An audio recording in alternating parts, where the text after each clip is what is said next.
grab a pen and paper. You're going to want to take lots of notes. We're going to go fast and we are going to cover a lot. Now, one of the things that I want to talk to you about, the very first thing that I want to talk to you about is not just about how do I make more money selling real estate, but what do I do when I make that money? Okay, so let me tell you exactly what we're going to cover today. Okay, I'm going to give you 5 ways today that you can get 3 listings in the next 30 days.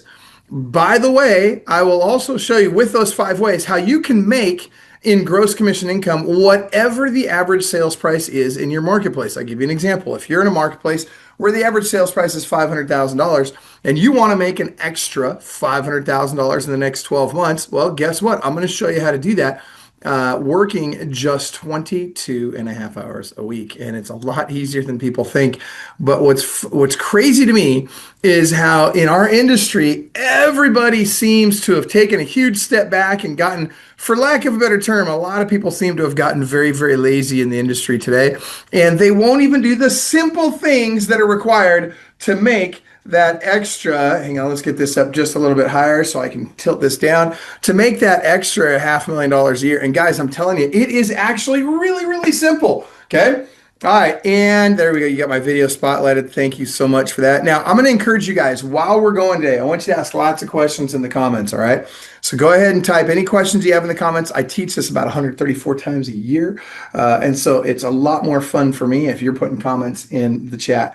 Now, that said, we're going to talk about not only how to make $500,000 in the next 12 months, working just 22 and a half hours a week. We're also going to talk about those 5 ways that you can get 3 listings in the next 30 days. And I'm going to show you how, if you're in an average market where the average sales price is $500,000, okay? Now, in a market where the average sales price is $500,000, on a typical listing, an agent's going to make $12,500. Okay. Now, you guys can't talk commissions amongst yourselves because that'd be a violation of the Sherman Antitrust Act. But I'm not a real estate agent today, so I can, and I'm going to talk to you about commissions. And I'm going to show you how to get your commissions up dramatically, how to make a lot more money in commission income very, very, very simply. Okay. Now, how do we do that? What we're going to do is, instead of making $12,500, we're going to make $25,000 on that exact same listing. So here's what I need to know. If you guys would like me to show you that, I need you to type into the chat, show me. Type that in the chat so I know that that's something that you guys want to learn today, is how to double your commissions and have your clients love you while you're still paying that $25,000. Okay, I've only got one person so far that wants me to show them, so we'll hold off on that and we'll see if we get some more interest in that as we go along. All right, now let's jump right into 2 options. I'm going to give you an option. Which would you rather? Oh, look, now okay, Elizabeth's now typing in. I got Rashida. Good. Okay, so I got some people finally typing something in. It's good to see that somebody's awake. Tanya, good. All right, I love it. Jonathan's there. Okay, good. All right. So let me ask you guys this. Would you rather have me jump right into, hey, here's how you get 3 listings in the next, 5 different ways to get 3 listings in the next 30 days? Or would you rather first have me show you how to avoid paying federal income tax? Maybe 3 ways to avoid paying federal income tax. Anybody interested in that? If you want to learn the 3 ways, type in 3 ways. Otherwise, I'm just going to jump right into the 5 ways to get listings. Okay, look at that. I got one person. Okay, I got a couple of people want the 3 ways. Okay, anybody else want the 3? So far, it's 2-1. Who else wants the 3 ways versus? Oh, I'm going to give you both. Well, I tell you, I'm going to give you the 5 no matter what. But if you want the 3, I need to know now. Okay, I'm getting quite a few people want the 3. So let's jump into that first. Before I do, for those of you that don't know who I am, let me just kind of give a little credibility to the message. My name is Michael Hellickson. I'm the owner and founder of Club Wealth Coaching and Consulting. Now, I've always thought it was crazy that there are still people out there. And by the way, I'm a real believer that you need a guide. If you want to climb to the top of Mount Everest, you need a guide who's actually been to the top of Mount Everest before. And yet there are still agents out there paying coaches that have either sold very little or never sold any real estate at all, trying to tell you how to sell real estate. I've never understood. And I'm not going to mention any names, Tom Ferry, but you guys know who I'm talking about. I don't understand why you guys would pay these guys money. If someone hasn't been where you want to go, you shouldn't be taking their advice. Okay. If we can agree on that, give me a heck yeah in the chat. But that being said, My claim to fame, just so that there's some credibility behind the message, at one point in time, I was the number one agent on planet Earth. I was literally closing for actually a long time, for about 5.5 years. I was literally closing 120 to 180 transactions every single month at a time when number two and number three combined were closing about half of that. And by the way, they were both smarter than me, better looking than me, better salespeople than me, better marketers than me. I mean, like more likable than me. What was I doing different than these guys? Why was I having so much more success? I want you to write this down. Habits dictate outcomes. Write that down. Habits dictate outcomes.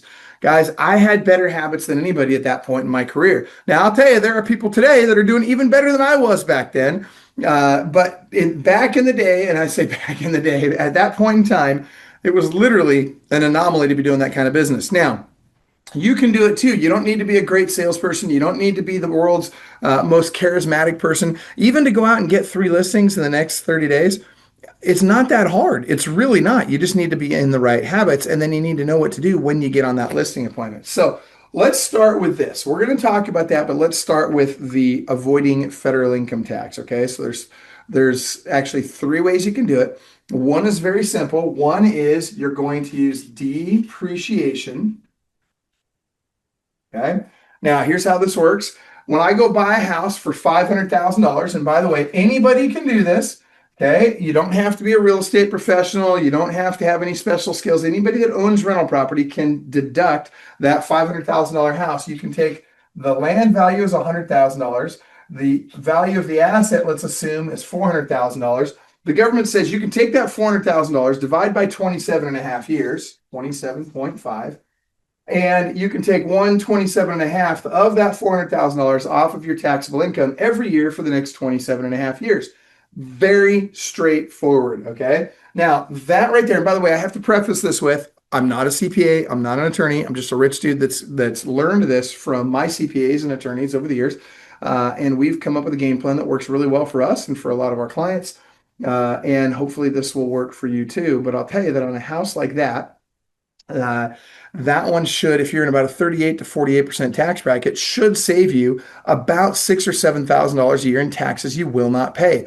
Now, that doesn't sound like a big deal, but hey, if you've got a $60,000 tax bill you need to offset, all you got to do is have 10 of these houses, and all of a sudden, you're not paying any taxes, right? That's a pretty big deal. Okay. Now, as great as that is, that's one way.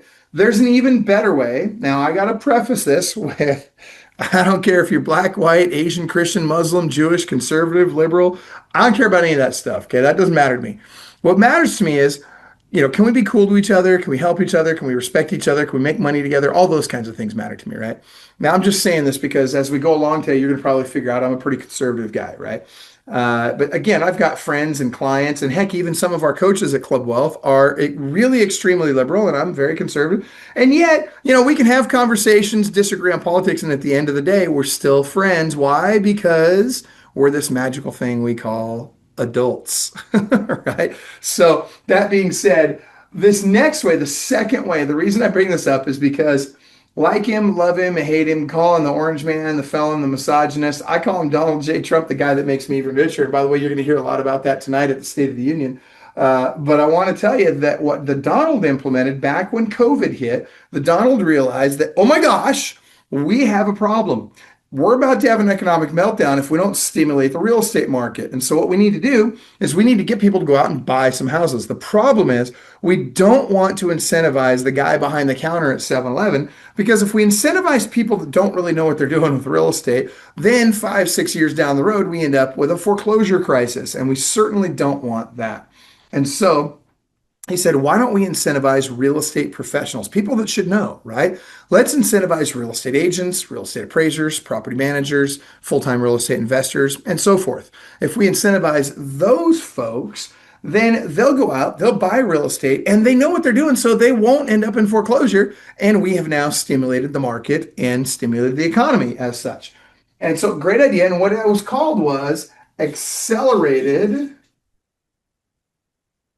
or bonus depreciation. Now, what this meant was that I could go out and I could buy a house for $500,000. And instead of writing that off over 27 and a half years, I could take a huge part of that deduction in years 1 to 15, most of that in year one.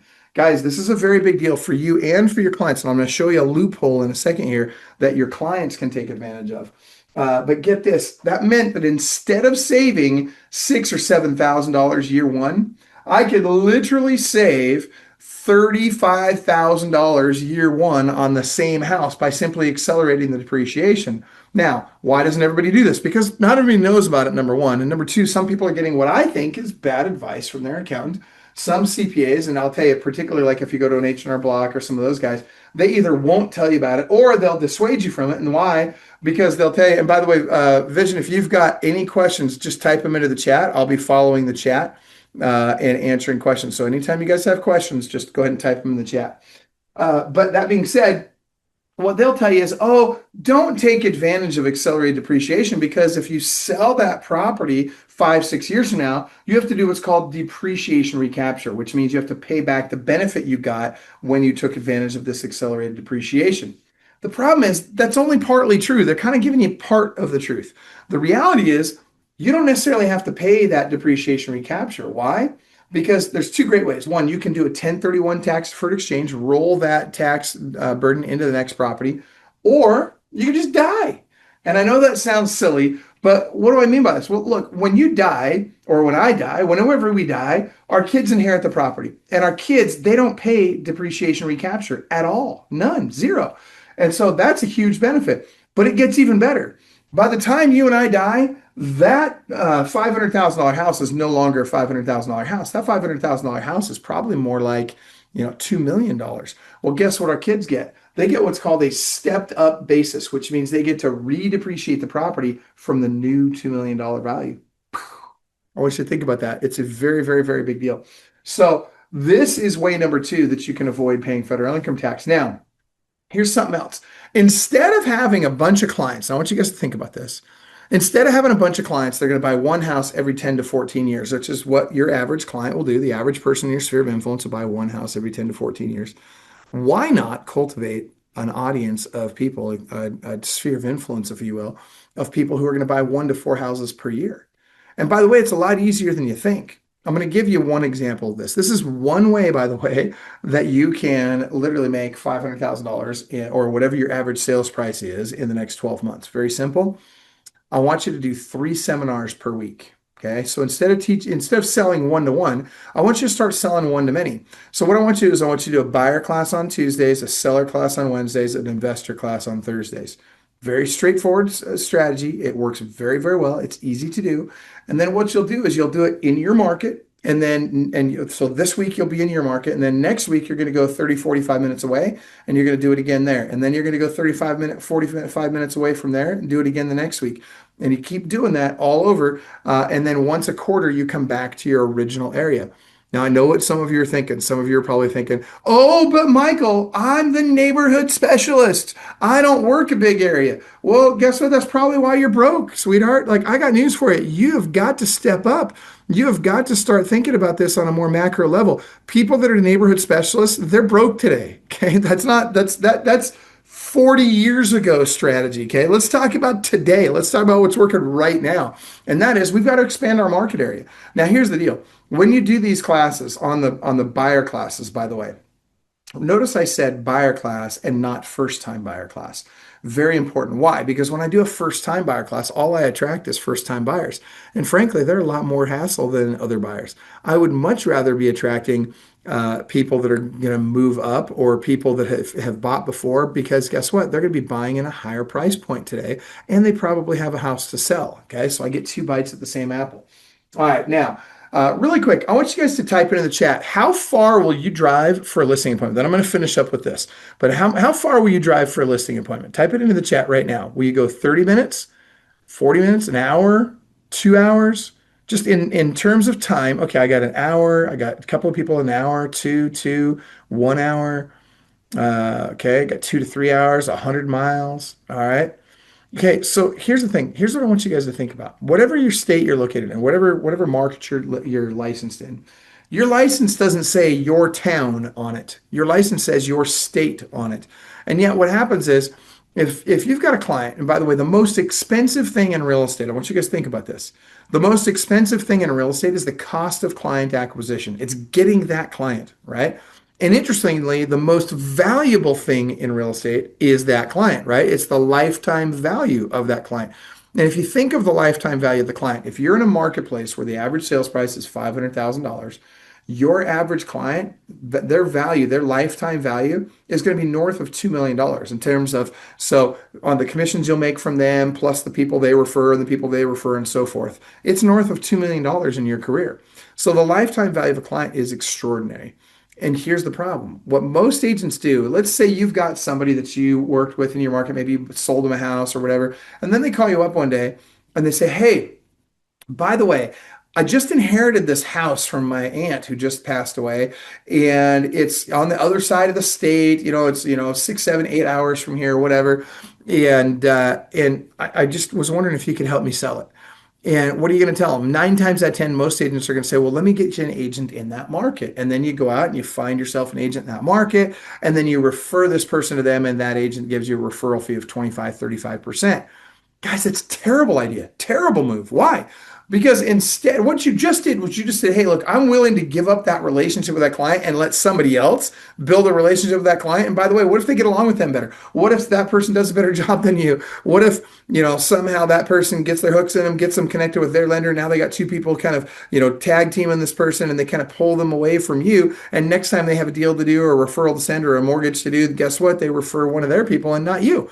And so you just gave up that relationship for a 25, 35% referral fee.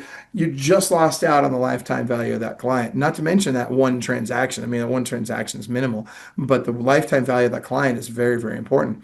And so instead, what you should do, instead of just referring that thing out, why not get your rear end in the car, drive out there, go freaking list the house, and then you got several options. You could get it for sale by owner company and have them put it on the MLS and put a key box on it, and you do everything else. Or you could find an agent in that market, and you could say, hey, agent, tell you what, I'll give you 10% referral fee. All you got to do is put a key box on it, put it in the MLS. I'll do everything else. Or better yet, tell that agent, hey, I'm not even going to give you a referral fee, but what I will do is you can have every freaking lead that comes from this house. All I want is my original client. And all you need to do is put a key box on it, put it in the MLS. Guys, you both win. And by the way, most importantly, not only do you get paid 100% of the commission on that deal now, which is great and that's fine, but more importantly, you maintain that relationship, and that relationship is where the real value is, guys. It matters so much. All right. So back to this. Now, there's a loophole I told you about, and this can help you get clients that will end up doing multiple transactions. So it's the short-term rental property loophole. So essentially what it means is, hold on, your sign or theirs on the property. Jesse, that would be completely up to you. I would recommend it would probably want to be your sign because you want agents reaching out to you. But if you want them to get all the consumers and you want to just handle the agent side, then what you can do is you could put your number in the MLS and you could have their number on the sign, so it's easier and faster for them to get those leads. That would be totally fine. All right, that being said, short-term rental property loophole. So watch this. My pleasure, and thank you for the question, Jesse. Anyone who owns a short-term rental property and does the majority of the management. So in other words, it's called materially participate in the management of the property. So they have to do 51% of the management of that property. Now, there's some other nuances to this loophole I don't have time to go into, but just understand that generally speaking, if they do that, they have a very good chance of qualifying to be able to take advantage of accelerated depreciation. Now, what that means is that you could go out to your sphere of influence. You could tell all these people in your sphere of influence, hey, if I could get you all of the money back that you've paid in taxes in the last 3 years, would you consider using some of it to buy another rental property with me? What do you think they're going to say? Of course they're going to say yes, right? Give you an example. If I said to you, hey, if I could get you all or most of the money you've paid in taxes in the last 3 years back to you, how many of you would consider coaching with me? I have a feeling it's quite a few, right? And so you're having this conversation with your sphere of influence. And guess what? You're going to find people that have short-term rental properties that have not taken advantage of accelerated depreciation and who would be extremely happy to buy more rentals. Now, I'll tell you how you take this to the next level. Go to your county and do something called a Freedom of Information Act request. Freedom of Information Act request, okay? This is very straightforward. And basically, what you're going to do is you're going to ask the county for a list of everyone who has applied for a short-term rental property permit in the last 5 years. They're actually required to give it to you. Then you're going to take that information, you're going to run it through your favorite data append service. You're going to get great cell phone numbers, email addresses, all that. You're going to reach out to these folks predominantly by phone. You want to be calling them, okay? That's how you get the best results. So you're going to call these folks, you're going to have that conversation with them. And I'm telling you, you will find some people, quite a few, in fact, that did not know that they could take advantage of this. You get them connected with the right CPA, off you go. You're making money, they're making money, everybody's happy. And you've added people to your database now that not only are doing a transaction with you today, but who now are likely to do 1 to 4 transactions per year with you. Okay. This is a very big deal, you guys. I hope you're catching on to this. All right. We're going to save the third way to avoid federal income tax for later. But I will tell you this. This is massive. Benjamin Franklin once said the best way to save money is the avoidance of tax. Now, remember, he said avoidance, not evasion, two very different things. Avoidance is legal, evasion is not legal. Okay. All right. Now, let's talk about making money selling real estate. All right. This is huge.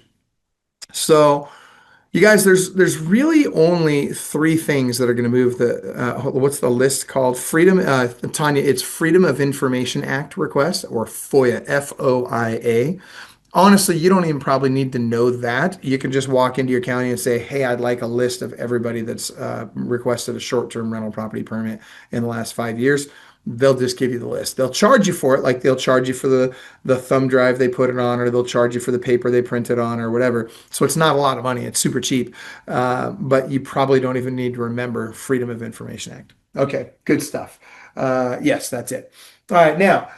There's only three things that are going to move the needle in your business. And by the way, these are the three things you must do on a daily basis if you really, really, really want to make a ton of money. All right. And I'm going to just draw these right here. I want you guys to write these down. Okay. Very simple. Number one, lead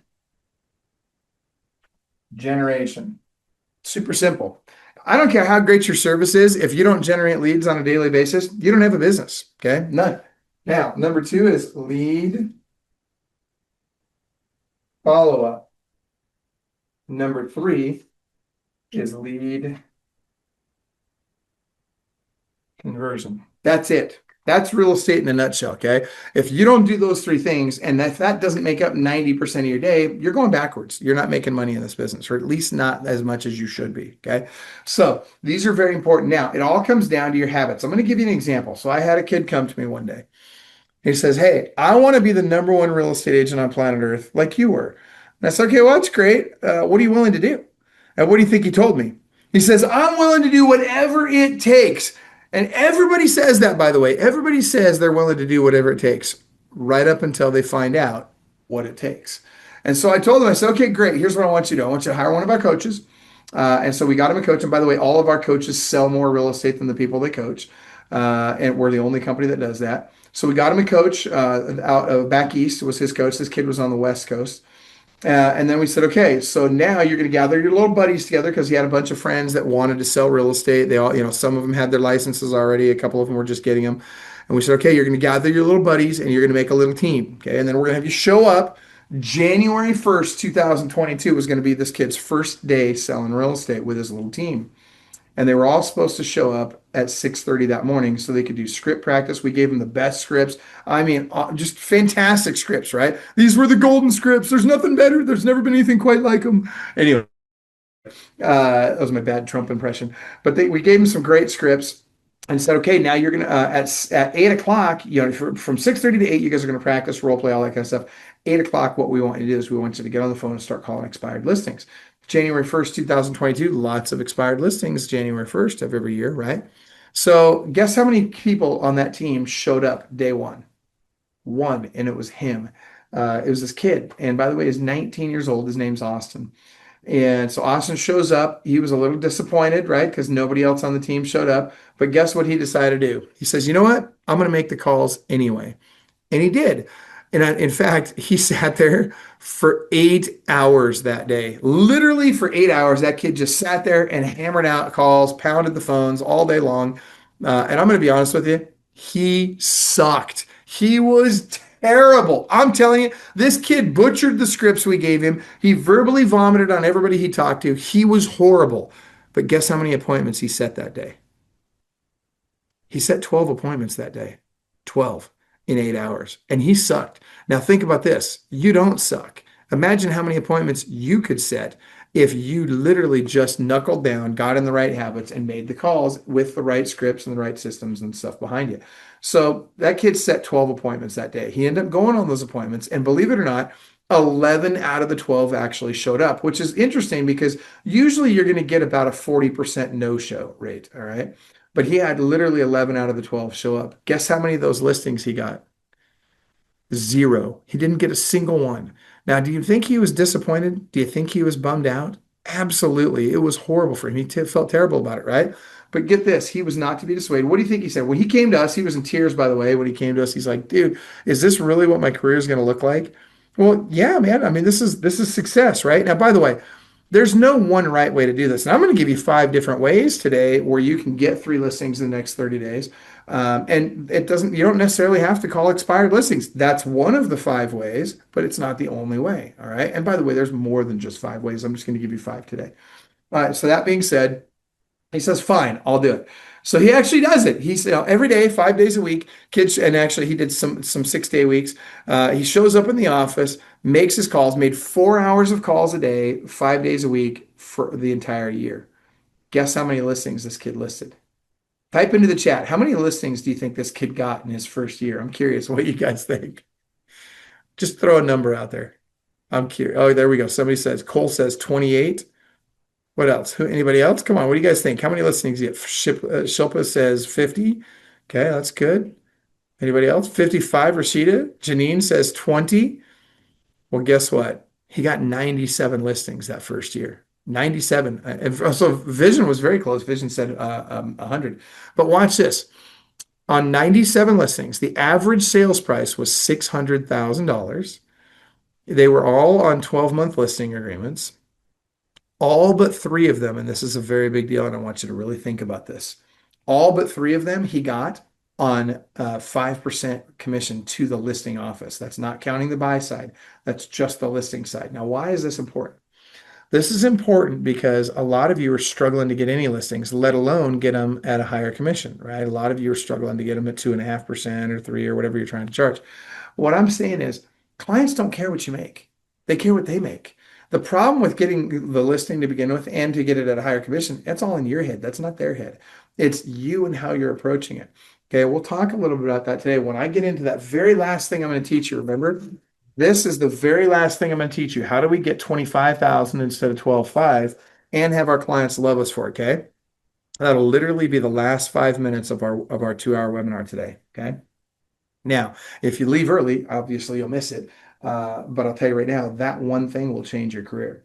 So that said, as bad as this kid sucked, for him to be able to do that well, I guarantee you can do that well or better if you just got into the right habits. So let's talk about lead generation and what that looks like based on where you're at in the business. So I want you guys to write this down. Grab your pen. There are 7 tiers in real estate, okay? And what you do for lead generation is going to determine, or I should say, what tier you're in is going to determine what you should do for lead generation. Okay.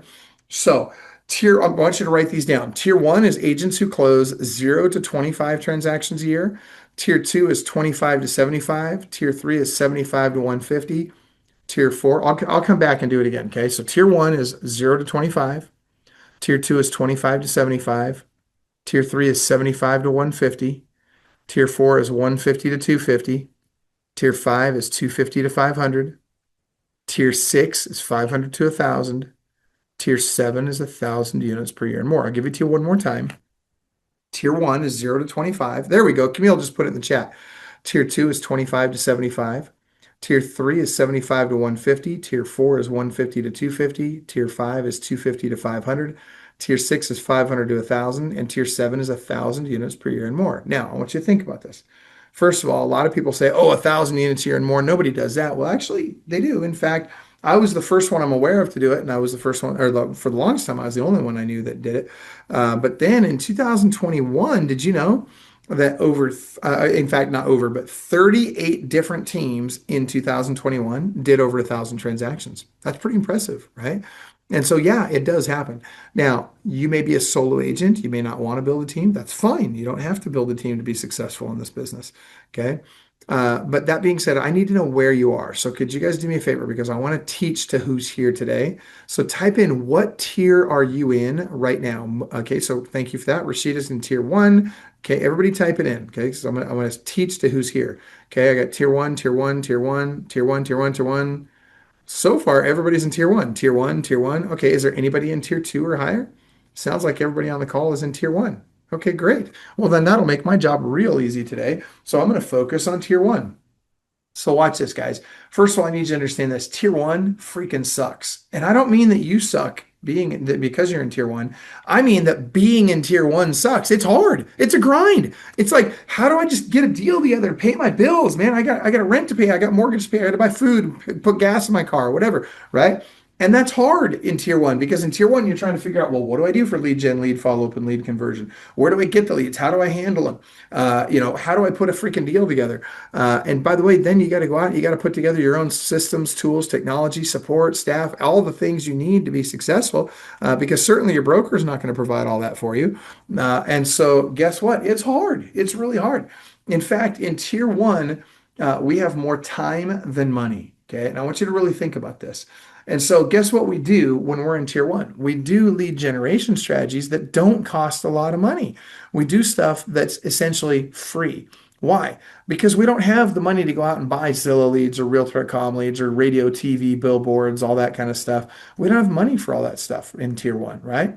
And so today I'm going to show you 5 things you can do in tier one that will get you those 3 listings in the next 30 days. Okay. So let's talk about those. Grab your pen and write these down. Here's the 5 methods.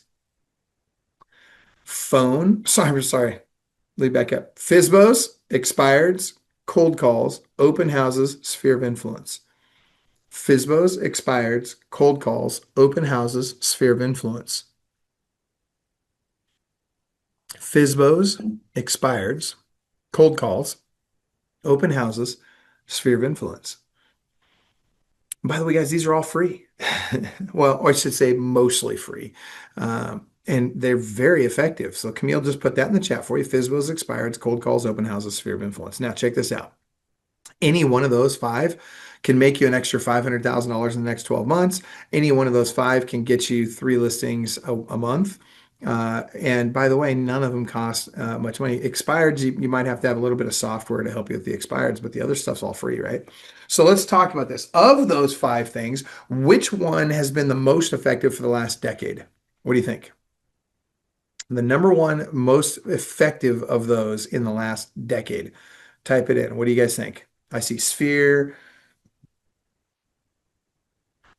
Okay, all I've got a sphere expireds. Okay. Cold calls. Nobody's got it yet. It's open houses. Tanya just nailed it. It's open houses. Guys, open houses have been on fire for the last 10 years. And by the way, if you guys would like, I'd love to see. And Camille, are we able to let everybody have their cameras on in this, or is it set up so we can't? I don't know. If they're able to, I'd love to see them on camera. So We can't, Michael. We can or cannot? We cannot. Cannot. Okay, no worries. Thank you for that, Camille. All right, so and I love what you said, Tanya, about mega open houses. Okay, so let's talk about what we call massive open houses. Okay. So you guys, I want to know, how many people did you get at your last open house? How many people came to your last open house? Type it in the chat. I want to see what kind of numbers you guys are getting. 3, that's pretty normal. I hear a lot of people say 3. What else? 5, 10, 26 Rashida got. Good, Rashida. 3, 10. Okay, good. All right, so watch this. You should be averaging 25 to 150 people out to every open house. Okay, now if you want to make a ton of money, you want to start really seriously listing a bunch of houses, you're going to need to average about 25 to 150 people per open house. And it's not as hard as you think. So I'm going to tell you exactly how to do it. We have a very simple system we follow. We have a 21-point checklist. I'm not going to give you all the checkpoints today, but I'll give you a good chunk of them. So number 1, you got to pick the right house. So I want you to pick a move-up house, never entry level. Why? When I hold an entry-level house open, what do I get for buyers coming through? I get entry level buyers, right? And they're a pain in the neck. Now, I'm not saying I don't work with entry level buyers. I'm just saying I'm not going to deliberately go looking for them. Okay.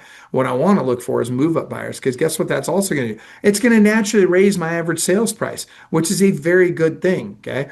Also, by holding a move up house open, guess what the people that come through the open house have? They have a house to sell.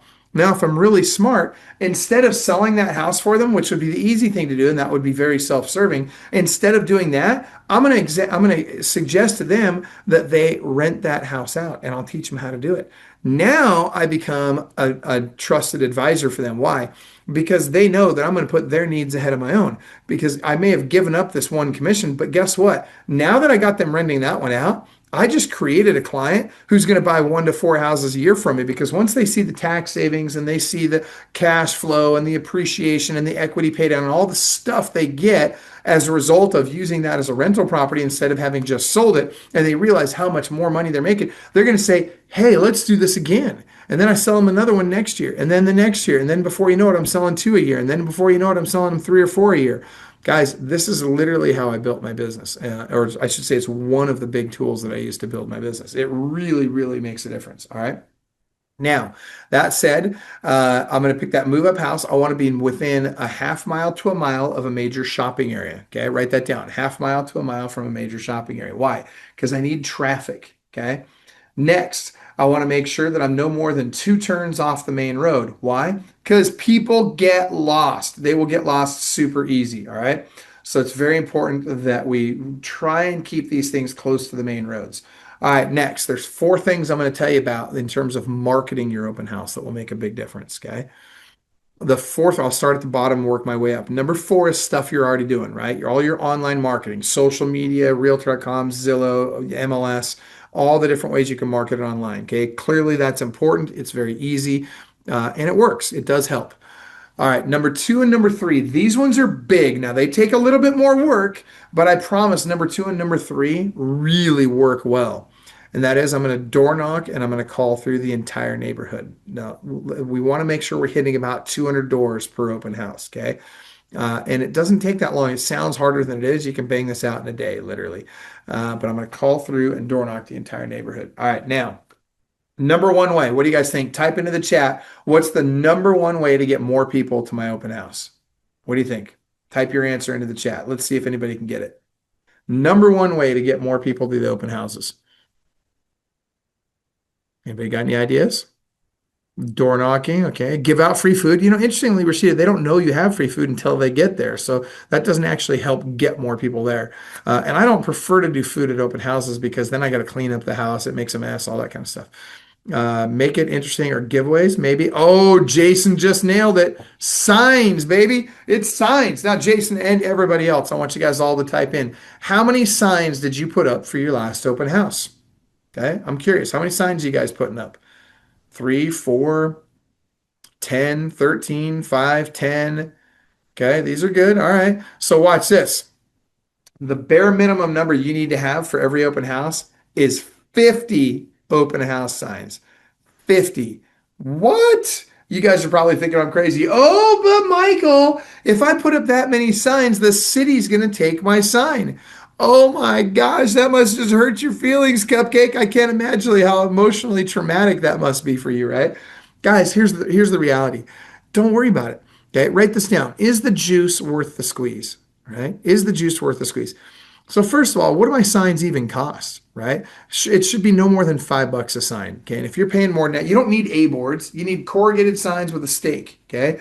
Again, we're after traffic. We're not after pretty. We're after money. Okay.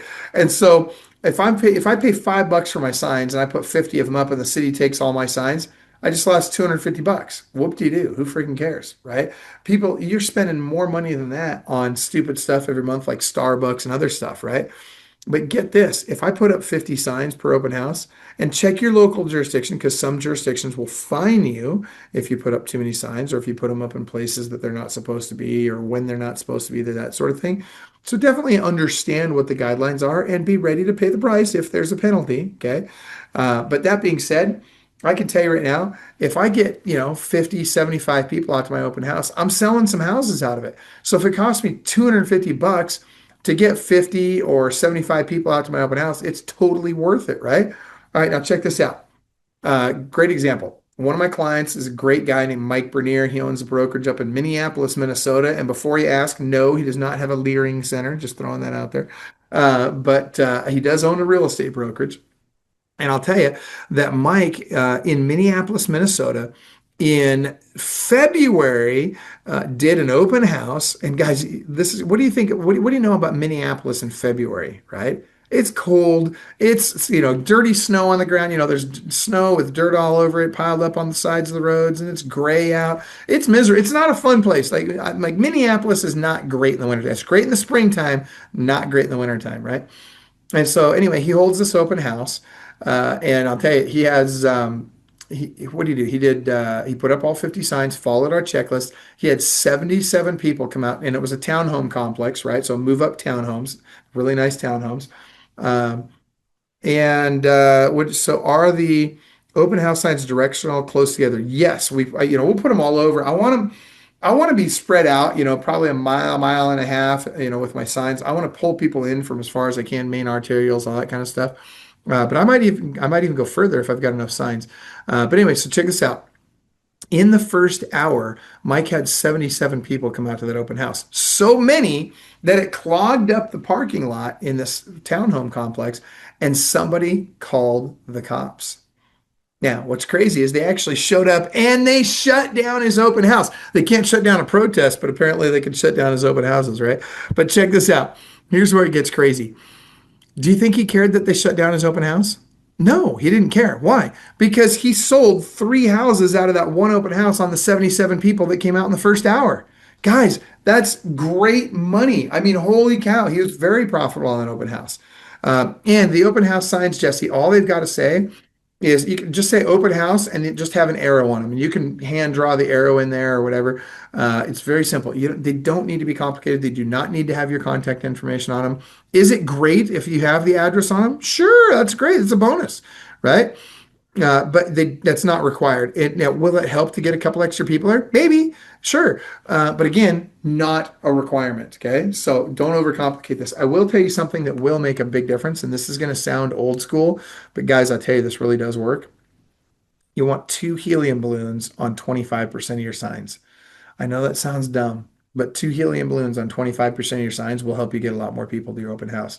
And by the way, if you want to make an extra, whatever the average sales price in your market is, but let's just assume that it's 500. If you want to make an extra $500,000 in the next 12 months, all you got to do is 8 open houses per month following the checklist. That's it. You do 8 open houses a month and you follow up like we're telling you to. Guys, you're making money. You're cooking with gas. All right. And the timeline, Janine, for putting these out is going to come down to what I'm allowed to do in the jurisdiction. So if I'm allowed to, I'll put them up the day before. If I'm not allowed to, I put them up right before the open house. What cracks me up is that most agents, they'll spend 5, 10 minutes putting up 3 or 4 signs, and then they'll go sit in a house for 3 hours and hope somebody shows up. What you guys ought to do is spend an hour and a half putting up signs and then go sit in the house for 2 hours and make a bunch of freaking money because you got a bunch of people coming through. Way better use of your time. Way better. All right, great questions. I love your questions, by the way, you guys. Janine's asking, that's great advertisement as well, or advisement as well. My open house got shut down due to too much traffic. Love it, right? I know, right? It's freaking awesome. And by the way, that I can't remember. I want to say that he got news media coverage on that. Don't quote me on that, but I think that he ended up getting some news media coverage out of that. All right. So that being said, open houses are a great source of business. All right. And by the way, if you did 8 open houses per month, every month, and you followed our checklist, guys, you're going to list some houses out of that. And you should be able to get 3 listings per month just out of that one. All right, let's talk about the next one. What has well, let's do this one. Let's talk sphere of influence because I know most of you want your sphere of influence to do better. So I want you guys all to write down. Yes, it's 20. It's Tanya. It's 2 helium balloons on 25% of your signs. Yep, 25%. Great question. So 1 out of 4. All right. Now I want you guys to write down or type into your chat. My pleasure. How many people are in your sphere of influence right now? Okay, I want you to type that in. How many people are in your sphere of influence right now? Now, by definition, this means How many people are in your database that if you taught them how and reminded them, you're pretty sure they would either do business with you or send you a referral at some point? Type that number in the chat right now. National average, by the way, is about 250. Oh, look at that. We got 500, 300. Tanya's like, not enough. Tanya, we got to be adding 5 people per day to our sphere of influence. Okay. Janine says 300 also. Okay, good. Anybody else? What else does everybody have? How many people are in your sphere of influence? I really, by the way, I really appreciate those of you that are interacting with me in the chat. That helps me a lot. It helps me to know kind of that one, you're paying attention, and two, that you're getting value out of the content. And so thank you for that. Cole says 250-ish. All right, good. So watch this. I'm going to operate off the 250 number because that's the national average. But I'll tell you this, guys, whatever number you just typed in, my hunch is you're getting less than 10% of that number in referral-based transactions each year.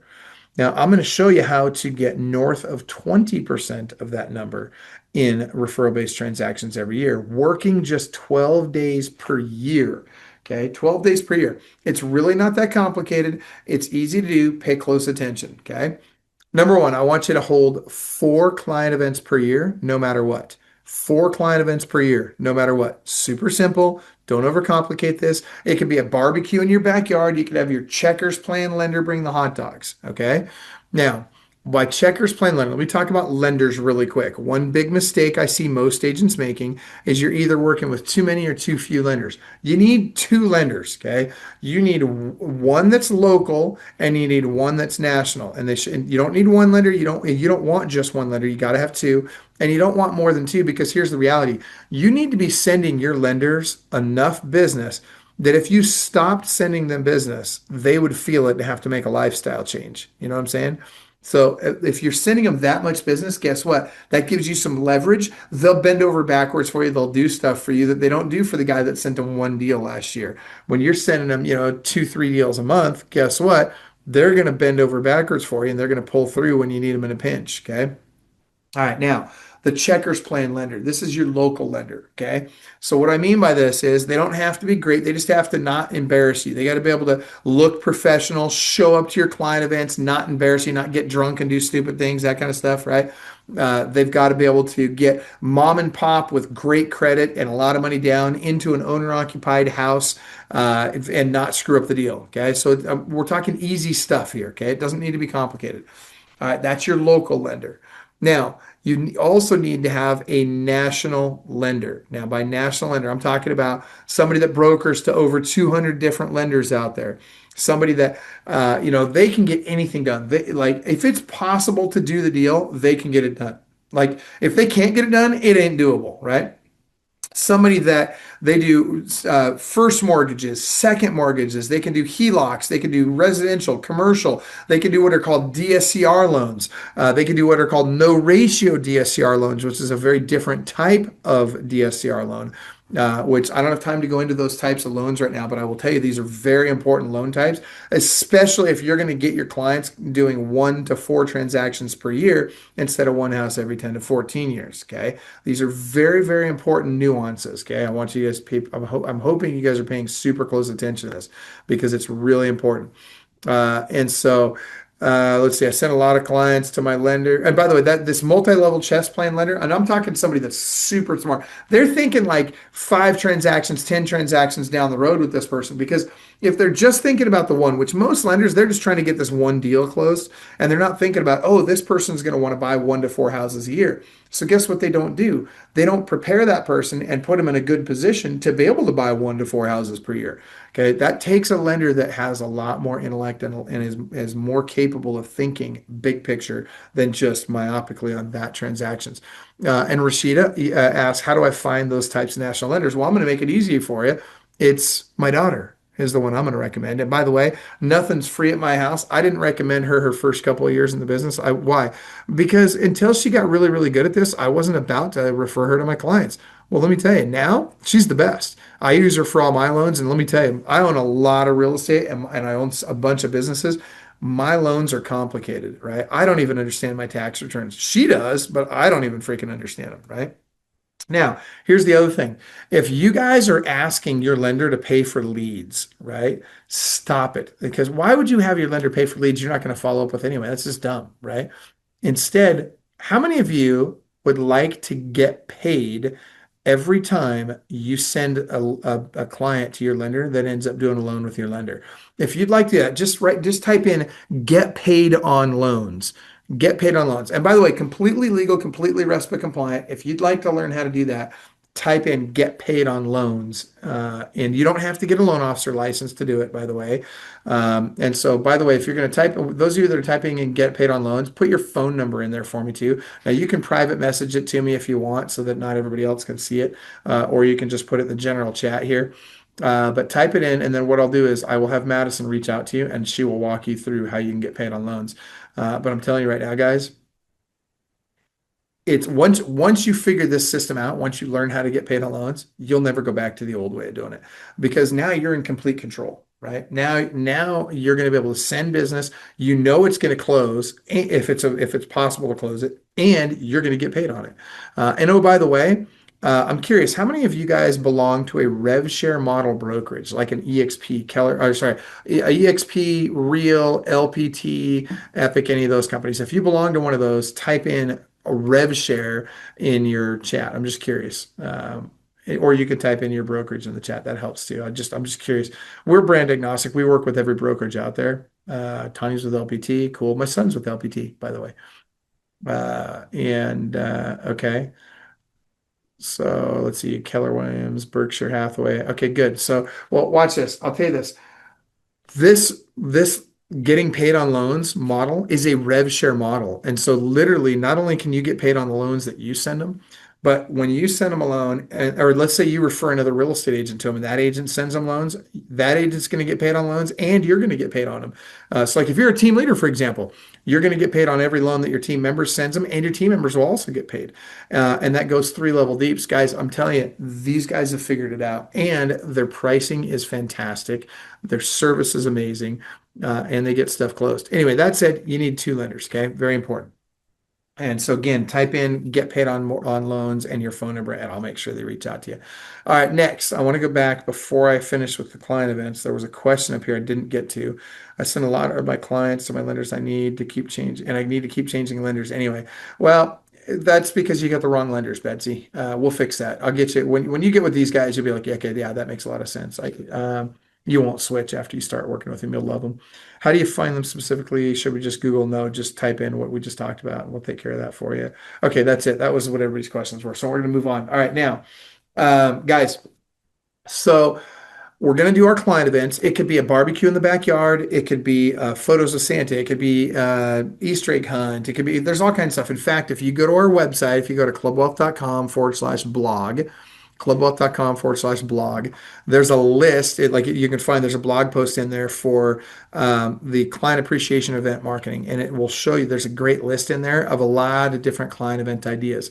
Go take a look at that list and just pick from that and just make sure you do 4 client events a year, 1 per quarter. Now, 3 weeks before the event, what are you going to do? Obviously, we're going to market it, right? And there's lots of ways to market. We're going to send out our emails, our snail mails, our text messages. We're going to do direct to voicemail drops. We're going to put it on social media. We're going to advertise it in every way we can, right?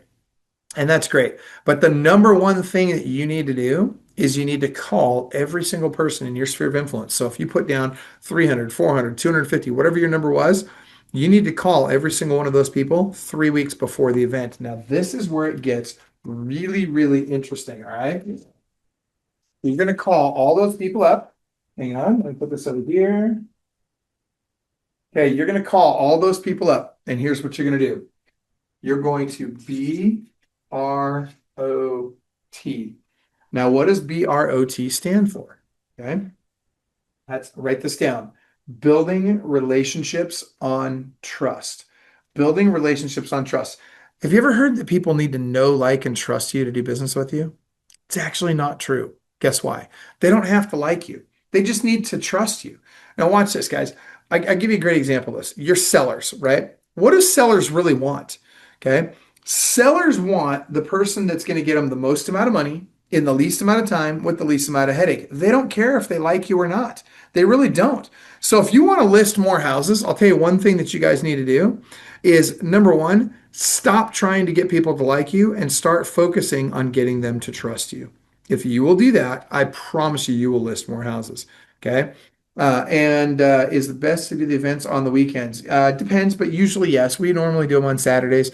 Depends on which event it is, but Saturday AM, sorry, Saturday morning at 10 a.m. is usually a great time. Like photos of Santa, we always do that the first Saturday in December at 10 a.m. is the best time to do photos of Santa. It's just when we've always gotten the best turnout. But check this out. So we're going to make these phone calls and we're going to build relationships on trust. And here's how we're going to do it. We're going to use what's called Ford. Okay. What does Ford stand for, you guys? Found on road dead, fix or repair daily. Can anybody guess? Anybody want to type it in the chat? What you think that Ford stands for? Oh, Tanya's got one of them. Family. That's the F. Okay. What's O? Occupation. Family. Occupation. Okay. What's R stand for? Does anybody know what the R is? Nope, it's not relationship. Recreation. That's exactly right, Tanya. It's recreation. So it's family, occupation, recreation, and what's the D? The D is, anybody get it? Dreams. Tanya nailed it. There you go. Family, occupation, recreation, dreams. Now check this out, guys. Here's the deal. I'm going to call them up and I'm going to ask all of those people open-ended questions about their family, occupation, recreation, dreams. In fact, I want to get them doing most of the talking. If I can get them doing 90% of the talking, I'm going to win. Okay. And here's what's going to happen, guys. I don't even bring up my client event. Okay. They've seen it because I've advertised it to them in every way imaginable to mankind. Believe me, they know I've got a client event happening. Okay. And yes, we have a checklist for how to market the client events. And when you're coaching with us, we'll get you the whole checklist and all that kind of stuff. That being said, they already know that. So I don't need to cram it down their throat. I don't even, in fact, I don't even talk real estate at all with them. In fact, the worst thing you can do, let's say you call them up, you have this great conversation about their family, occupation, recreation, dreams. You get them doing 90% of the talking. And then you say something stupid like, oh, by the way, if you were thinking of buying or selling a home or had a friend or family member who was, do you have a realtor you'd refer them to? I don't care how great your cheesy Irish accent is. That is the worst, most self-serving script on planet Earth. If you agree with me on that, give me an amen in the chat. I mean, seriously, guys, worst script ever, because what did you just tell them? You just told them, hey, man, I don't even care about you. I really just care about me, right? Guys, that's terrible.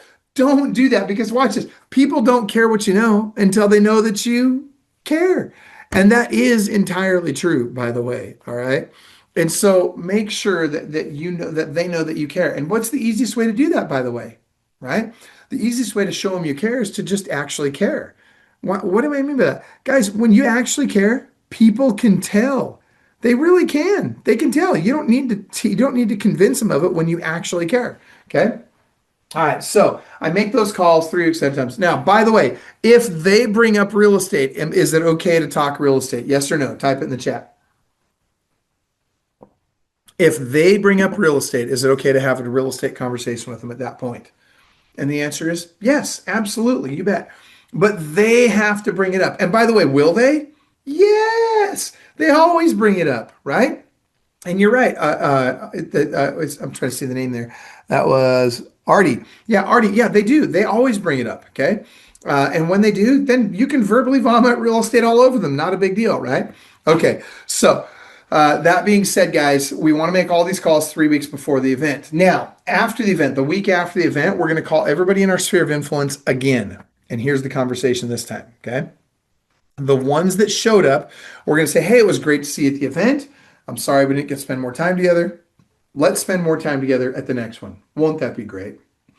That's it. That's all you got to do. Okay. Super simple. Now, the ones that did not show up, these are the ones I want you to be careful with. Okay. Do not try and make them feel like they missed out. Instead, here's what I want you to say. I just wanted you to know I was thinking about you. I just wanted you to know I was thinking about you. I just wanted you to know I was thinking about you. That's it. That's all you got to do. Now, when you have that conversation with them, when you tell them that, I just wanted you to know I was thinking about you, they love it. Why? because it's about them. It's not about your client event. It's not about you. It's about them. Okay. And by the way, I'll bet some of you have received a phone call from somebody at some point in your life that just called to let you know they're thinking about you. And I'll bet it meant something to you. And I bet you can remember who it was today, right? Guys, that's building a real relationship on trust, not some scripted garbage. Okay. Really important. All right. Now, that's your sphere of influence. Now, if you'll do that 4 times a year for 2 years, following the checklist, the 21-point checklist, all that stuff, you followed the whole checklist, do this for 2 years, then you'll get that number north of 20% of whatever the number of people in your sphere of influence is in transactions by referral each year. Okay. Very big deal. Now, there's a couple other things you can do to really kind of get a little bit more traction out of your sphere of influence. Number one, I want you guys to use a newsletter. If you go to clubwealth.com/newsletter, I don't remember the name of the company we use, but there's a link to them on that page. So clubwealth.com/newsletter and tell them you want their legacy newsletter, not the new one. The new one is too professional. You want the more folksy one, the one that kind of connects with people a little bit better. Okay. They'll know. Tell them I want the Club Wealth one, the one that Michael and Austin and all these guys use. Okay. uh, Club Wealth, CLUB. Actually, Camille, could you put clubwealth.com/newsletter in the chat for everybody, please? All right, Camille's going to do that for you. All right, you guys ready? There we go. Uh, yeah, Club Wealth. Yeah, sorry, I know sometimes I don't enunciate very well. Artie, I apologize for that. Okay, so let's move. Oh, and by the way, the other thing, there's one other thing that you guys can do for your sphere of influence that really makes a difference, and I guarantee nobody on the call has done this. Okay.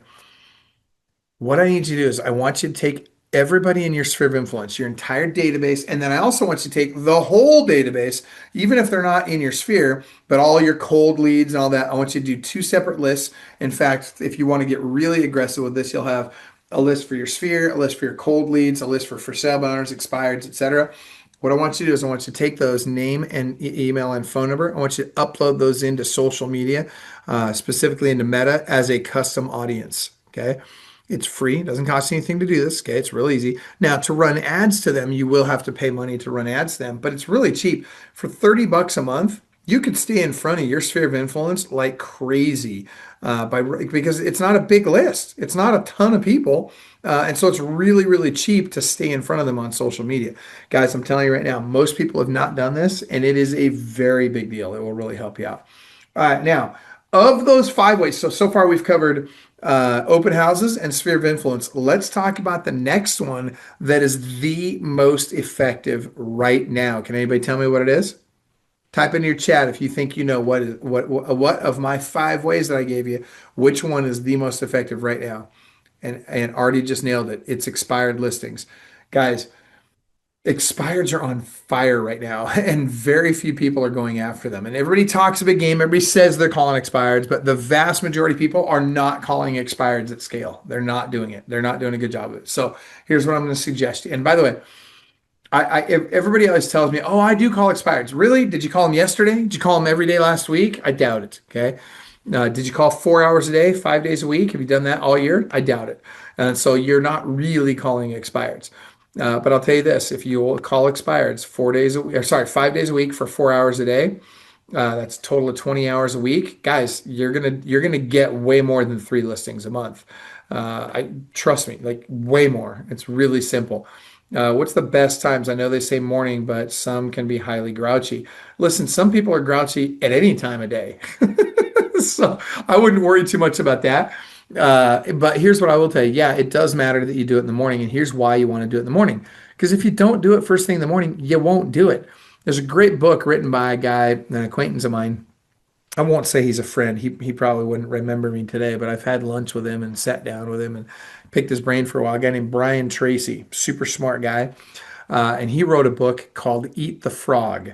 I would highly recommend reading that book. Another book that I'd highly recommend for everybody right now is Atomic Habits. That's if there's one book you read besides the ones that, I've written 4 national bestsellers. Certainly, I would recommend those as well. But if I was going to recommend something that's not a book that I wrote, I would recommend Atomic Habits. And so that being said, we're gonna call expired listings first thing in the morning from 8 o'clock till noon every day. Okay. Now, there are some parts of the country where you're not allowed to call until 9 o'clock. Make sure you Google your area and just find out how early am I allowed to call people. And it'll tell you. Okay. So that being said, we're going to call them and we're using software. First of all, the software we want to use to get the expired listings. I recommend go to clubwealth.com/land voice. By the way, the stuff that I'm recommending to you, I don't get paid to recommend this stuff to you. Okay. I'm recommending you the stuff that I think is the best and that we have determined is the best. In fact, our endorsement is not for sale. A lot of people offer me a lot of money. So I've been offered seven figures by multiple companies to promote their products, and I tell them no every time. Why? Because my clients pay me thousands of dollars a month to coach with me. And if I recommended a product because they paid me, not because it was great, and it turned out not to be great for my clients, what do you think my clients would do? They'd get mad, right? Now, don't get me wrong, there are other coaches out there, and I'm not going to mention any names, Tom Ferry, that will recommend anything that somebody will pay them to recommend. I'm not that guy, will not do it. Now, why am I sending you to my website to find this stuff? Because I'll be honest with you, I'm 53 years old. Okay. I can't remember everybody's freaking websites. And so it's just easier for me to do clubwealth.com/ something that reminds me of that company, like their name or something like that. And then I know that it'll get you right to where you need to go. Plus, we get discounts that we pass on to you guys for these companies a lot of times. And when you go through the link on our website, that'll get you the discount. And then also, my website will pixel you. And what that means is it's going to know that you went there, and then you're going to see me on social media a little bit more often. And so it helps both of us that way. All right. So that being said, if you go to clubwealth.com/land voice, here's what their product does. What it will do is it will pull down all the expired listings and it will compare them against anything that's been listed for sale again so that you're not accidentally calling somebody that's relisted because that would be soliciting a listing. We don't want to do that, right? Get in trouble for that. And it'll also append the data. So it'll give you better email addresses, better phone numbers, all that kind of stuff for them. And oh, by the way, it will sync with your CRM so you can dump it right into your Follow Up Boss or Lofty or whatever you're using. How can I get the owner's number for expired? Using Land Voice, Betsy. That's exactly how you do it. Great question. And yes, Artie, we used to use Vulcan. We've used Vulcan, Espresso. We've used all of them. Currently, and by the way, sometimes some are better than others, and sometimes one of them is really good, and then it kind of falls off for a while, and then they reinvest into, some more technology and innovation and all that, and they get better again. I will say currently, right now, as of the recording of this video, and this is live, I'm live with you right now. But at the time that we did this video, I would suggest that Land Voice is the best out there right now for expired listings and for sale by owners. Now, that said, I don't want you to use your cell phone to call them because you're going to get what's called spammed out and probably ghosted. Getting spammed out means you're going to start showing up on people's caller ID as spam likely. That's a bad thing because it's not just when you call expired that's happening. It's also going to happen when you're calling your sphere of influence, etc. You don't want that, right? You don't want your cell phone number getting spammed out. Ghosting is even worse. Ghosting is when you call somebody and you hear it ring on your end, but on their end, it's not ringing. Why? Because the carrier is blocking that call. Okay. And that sucks. And you don't even know it's happening. They're doing that because they think you're spam. And so what I would recommend is use a product called Prospect Boss. Okay. So if you go to clubwealth.com/Prospect Boss, great product. If you go to it through our website, you'll get a 14-day free trial. And what it does, it does a couple of things. Number one, it's a dialer. So it allows you to call 1 to 4 lines at a time. You know what sucks is when you're calling FSBOs or expireds or whatever, and you're sitting there just waiting for somebody to pick up the phone. And then finally, every 20 minutes you get somebody on the phone, right? That freaking sucks. Well, with a product like Prospect Boss, you can literally dial on 1 to 4 lines at the same time. So you're going from client, from lead to lead to lead, conversation to conversation to conversation. And that's way, way, way more effective. You should, even if you're just using 2 or 3 line dialer, you should be able to increase your contact rate by at least 30%. It really, really makes a difference, you guys, I promise you. Okay. And do you need a separate CRM? No, you do not need a separate CRM, but I highly recommend you have a separate CRM. Okay. I really recommend Follow Up Boss right now. I hate the fact that they're owned by Zillow, but truth be told, it's the best CRM out there right now. Lofty is probably in close second. The only thing I don't love about Lofty is that their customer service has really gone in the toilet in the last couple of years. But anyway, yeah, you really should have a separate CRM. Would you say dial time? Hold on. Would you say dial at the same time? Does that mean multiple people answer at the same time? It is possible that multiple people answer at the same time. The system will just hang up on one and click, and automatically put you into the phone call with the other one. Okay. And then after you get done with that call, you go back and you call the one that you hung up on. Okay. And I know that sounds, I don't know, impolite or whatever, but the reality is it works. And Mojo, Tanya, Mojo is good. I've got some clients that like Mojo. I prefer Prospect Boss. My team, and I've got, oh my gosh, on the Club Wealth team, we've probably got, well, between me, Austin, and Madison, I'm telling you, we're probably easily 150 plus ISAs right now making phone calls. All of my folks are using Prospect Boss. It just works better. We get a better connect rate, and that connect rate is really, really, really important. Um, Perfect is like Mojo. I've only been exposed to that one. Yeah, and Mojo's good. Don't get me wrong. I like Mojo, but I really like Prospect Boss better. Uh, Bold Trails is great if you're getting it for free. If you're getting Bold Trail for free, I would use it, but as a CRM. But if you have to pay for it, I'd go with probably Follow Boss would be my recommendation today. Okay, let's keep moving on. And so expireds and FSBOs are and cold calls. Cold calls is the least effective of the five methods that I mentioned so far today. Cold calls are they work. You can easily make a ton of money just doing cold calls. But why would I do cold calls when I can call expireds and FSBOs? There's so many expireds and FSBOs right now. I don't need to do cold calls. And so I would recommend sticking with those, and you'll have so much business coming in, you won't have time to do any cold calls. Okay. All right. Now back to this. There are over 2,000 different lead sources in real estate today. Okay. I've given you five really good ones today.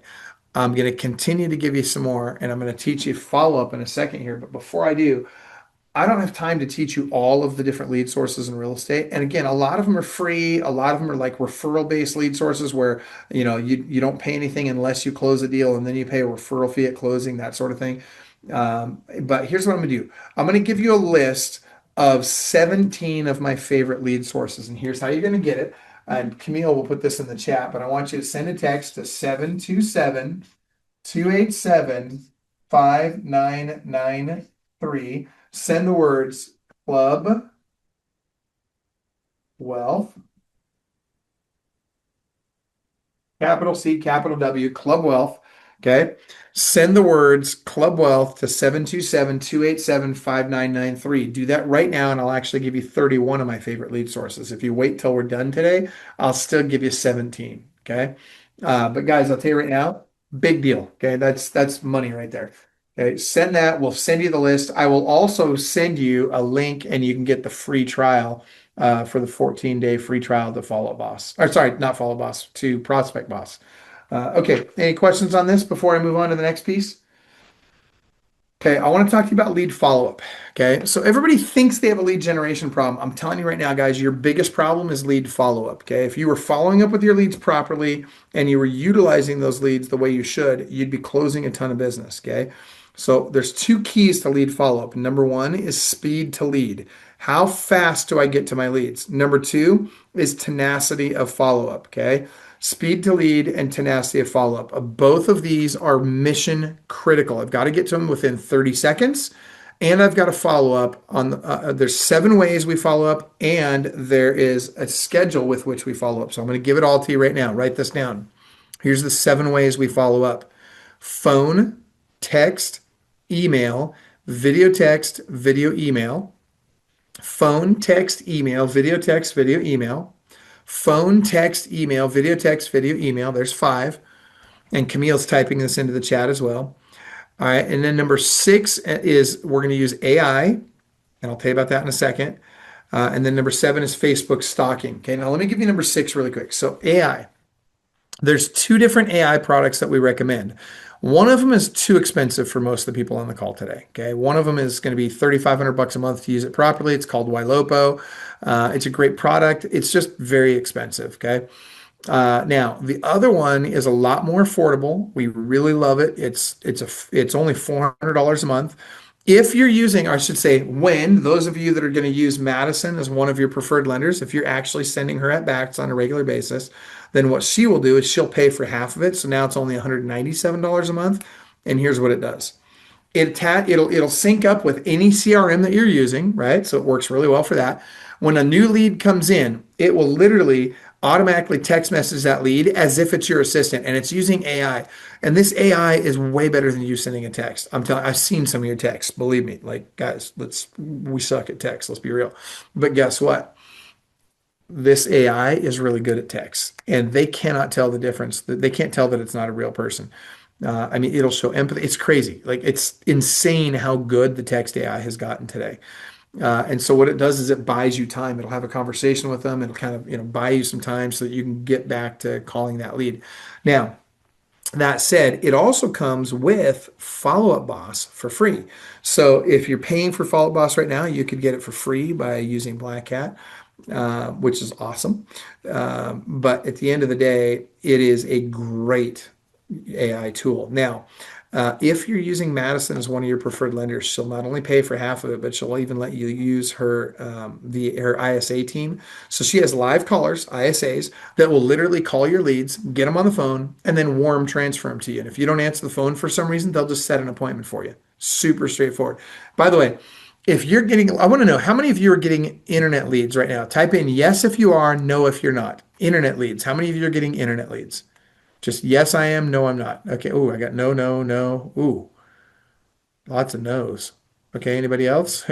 Yes or no? Are you getting internet leads or not? Okay. So most of you are not. Guys, that's scary to me. And I'll tell you why. Because 92% of all buyers start their search where? Online. And fully 72% of those work with the first agent they come in contact with that doesn't drop the ball in follow up. So if you're not getting online leads, you're missing a massive, the biggest part of the market. It's huge. You're missing this massive piece of the market. You need to be getting online leads. Make sure you send that text message and then explore some of those lead sources. One lead source that I'll give you that we really like that's very affordable, it's an online lead source.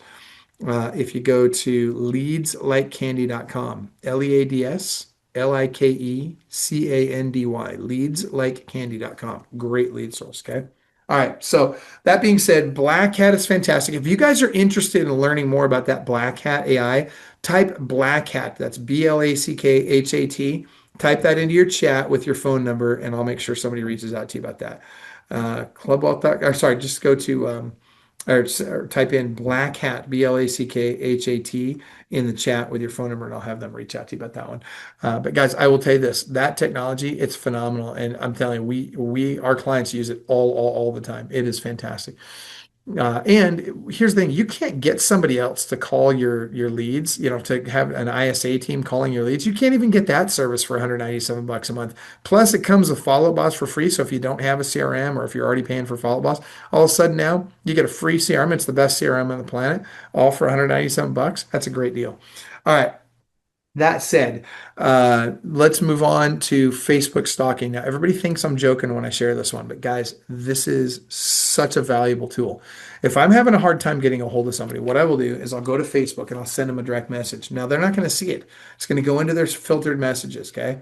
And so then what I'll do is I'll go into their feed and I'll find a spot where they are communicating back and forth with somebody. By the way, Jeff, if you could put your phone number in for me, along with that, I'll have them reach out to you about Black Hat. Thanks for putting that in there. So that being said, I'll go into their feed, I'll find a spot where they're communicating back and forth with somebody, and then I'll reply to one of their comments. That's going to tag them in my comment, and it's going to show up in their notifications. Here's what my comment says. I'll simply say, "Hey, Susie, it's Michael. I've been trying to get a hold of you. By the way, here's my phone number. I also sent you a direct message. It probably went into your filtered messages. You may want to check there." Okay. Guys, this is a big deal. Okay. And why? Because here's the thing. Is she going to call me? No, she's not going to call me. I guarantee it. Okay. But what will she do? She's going to go into her filtered messages. She's going to find my message. She's going to open it up. And when she does, what does Facebook think? Facebook thinks that we know each other at this point. So it's going to feed her not a lot, but a little bit of my content over the next few days, just a little bit. But here's why that's a big deal. Guys, people need to experience you 7 to 10 different ways before they'll even remember your name.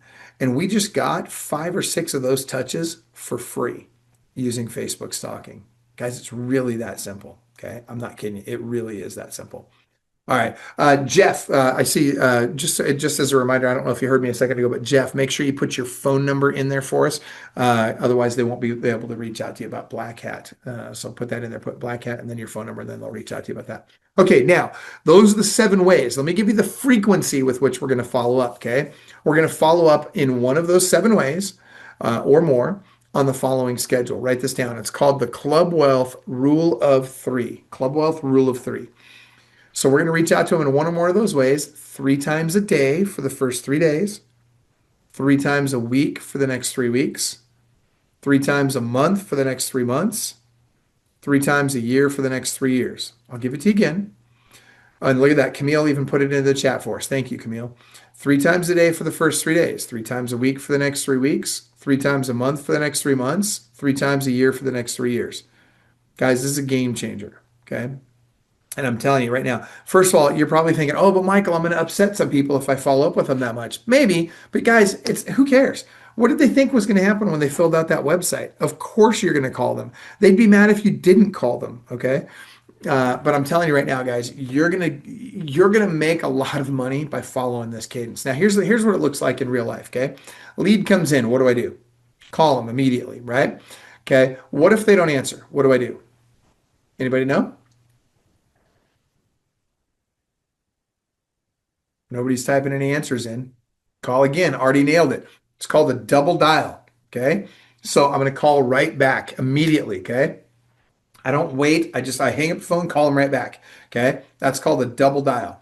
Now here's a crazy number, 32%. 32% of the time they're going to pick up the phone on that second dial. Guys, that's a big deal. Okay. That's money in your pocket. Now, if they don't pick up on the second call, then I will text them. Okay. And all I'm going to say is this their first name? Is this Susie? Is this Donna? Is this whoever? Okay. All right. Now they're going to reply back, yes, who is this? Or simply, who is this? Every time. Okay. Now, what do you do next? First of all, how many of you have kids? If you have kids, type in kids in the chat. Okay. I want to see how many of you guys have kids. Let's see how this goes. Oh my gosh, kids 3. Never let them outnumber you, Jesse. That's been our rule, right? That's how you end up duct taped to a chair. I'm just kidding. All right. So we always tell people we never knew what true happiness really was until we had kids, and by then it was too late. Yeah, I know. I'm totally joking. We love them now that they're profitable. Is that bad? I don't know. Anyway, long story short, if you have kids, you get a call from a number you don't recognize. You don't answer. They don't leave a message. They call you right back. You don't answer. They don't leave a message. They send you a text. Is this your first name? What are you thinking? You're thinking probably something's wrong with one of my kids, or they're either in jail or they're in the hospital, depending on which kid it is, right? And so what do you do? Well, at that point, you reply back, yes, who is this? Or simply, who is this? And then they say, here's the 3 words you need to send at this point, guys. Calling you now.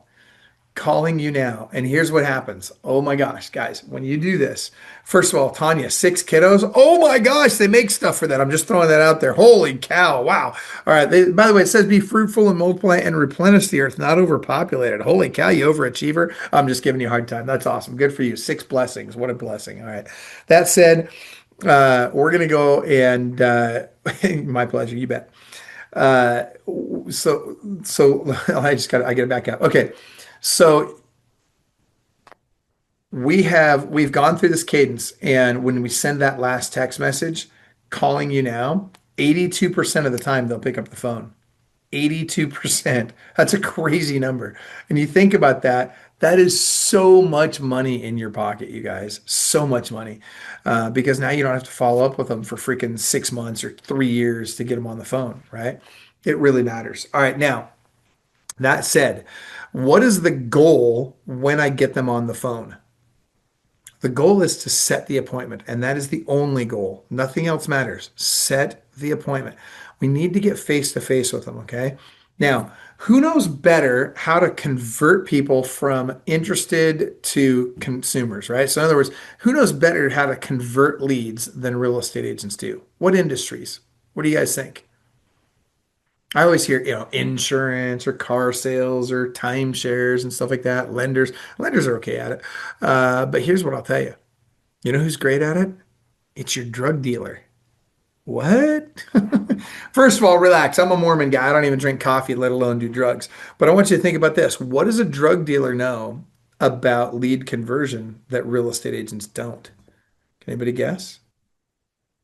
I'll tell you. They know that first one's free, then you got to pay, right? So think about this for a second, guys. Okay, you got to give them a little tasty taste of the product. What's your product? What do you think? Guess what? You're the product. It's not the houses, it's you, right? So, how do I give them a taste of the product then? Does that mean when I go to show them a house for the first time, I'm going to let them lick my face? That'd be weird, right? I actually had a gal in one of my seminars one day in a live in-person seminar. She's like, I don't know, it's been a slow year. I'm like, down, girl, relax, all right? Nobody's licking your face here, that's for sure. Anyway, my point is simply this.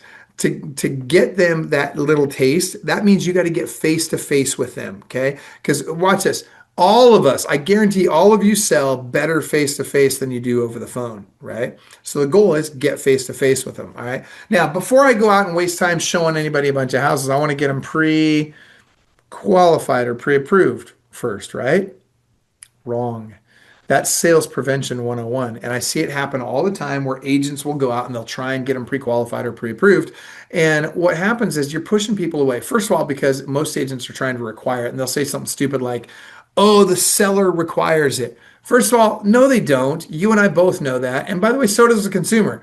What you just told the consumer is you're willing to lie to get business. Okay, don't do that. Okay, you don't need to lie to get business. Okay, let's be honest with people.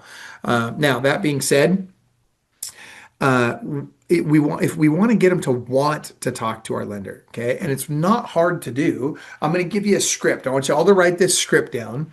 And every time you're talking to a buyer, after you have scheduled the appointment to go show them a house, then you ask them the following question. And when you do, they're going to want to talk to your lender. So write this down. If they could save you $10,000 to $20,000 on your mortgage, if they could save you $10,000 to $20,000 on your mortgage, if they could save you $10,000 to $20,000 on your mortgage, would you be interested in chatting with one of our lenders?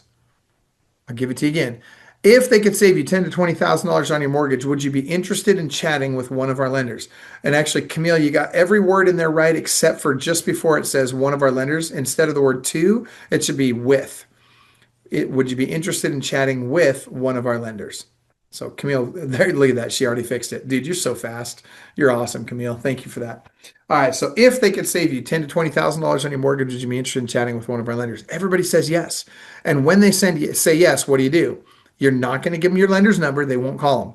I don't even give the lender their number because guess what? Most lenders suck at follow-up. In fact, they suck worse at it than real estate agents do. Okay. Now, Madison's obviously good at it because guess what? She's a rock star at it actually because she grew up in our household and that's an expectation at our house. But I'll tell you this. What I would rather do is I'd rather three-way call the lender in, and I don't just use my phone to three-way call them in. When I've got that client on the phone, I'm going to use Follow Boss, Lofty, or a product called Callingly to do my three-way call. Why? Because instead of just trying to dial the lender up and hoping the lender answers, what if one of my lenders, they're not near their phone, or they are in the bathroom, or they're in an appointment, or they're asleep, or they're whatever, like they're on another call, whatever. They're not going to answer my call right away, right? Well, I need somebody to answer it while I'm on the phone with this client. It's got to happen right now. So by using Follow Boss Lofty or this product called Callingly, and if you go to clubwealth.com/CALLINGLY, clubwealth.com/CALLINGLY, if I go there, here's what happens. So I call that number, that Callingly number, and Follow Up Boss and Lofty both have this feature, by the way. I call that one number. It broadcasts that call to both of my lenders and everybody on their team that's capable of taking a loan application over the phone. Guys, this is a very big deal. All of a sudden, you just gave world-class customer service. You look like a rock star. And now I've got them on the phone with a professional, great lender that knows me and that endorses me and that's going to do the best they can to make sure that that client works only with me, right? Like this is a very big deal, okay? And so use this methodology. And by the way, now you've got them live on the call. And then your lender, if they're smart, what I don't want is I don't want them just to send them a link and hope they fill out an application. What I want the lender to do is while they're on the phone with them, I want them to send them the link, stay on the phone, go through the application with them, and hold their hand while they fill it out. That's a great lender. Okay. That's what you want.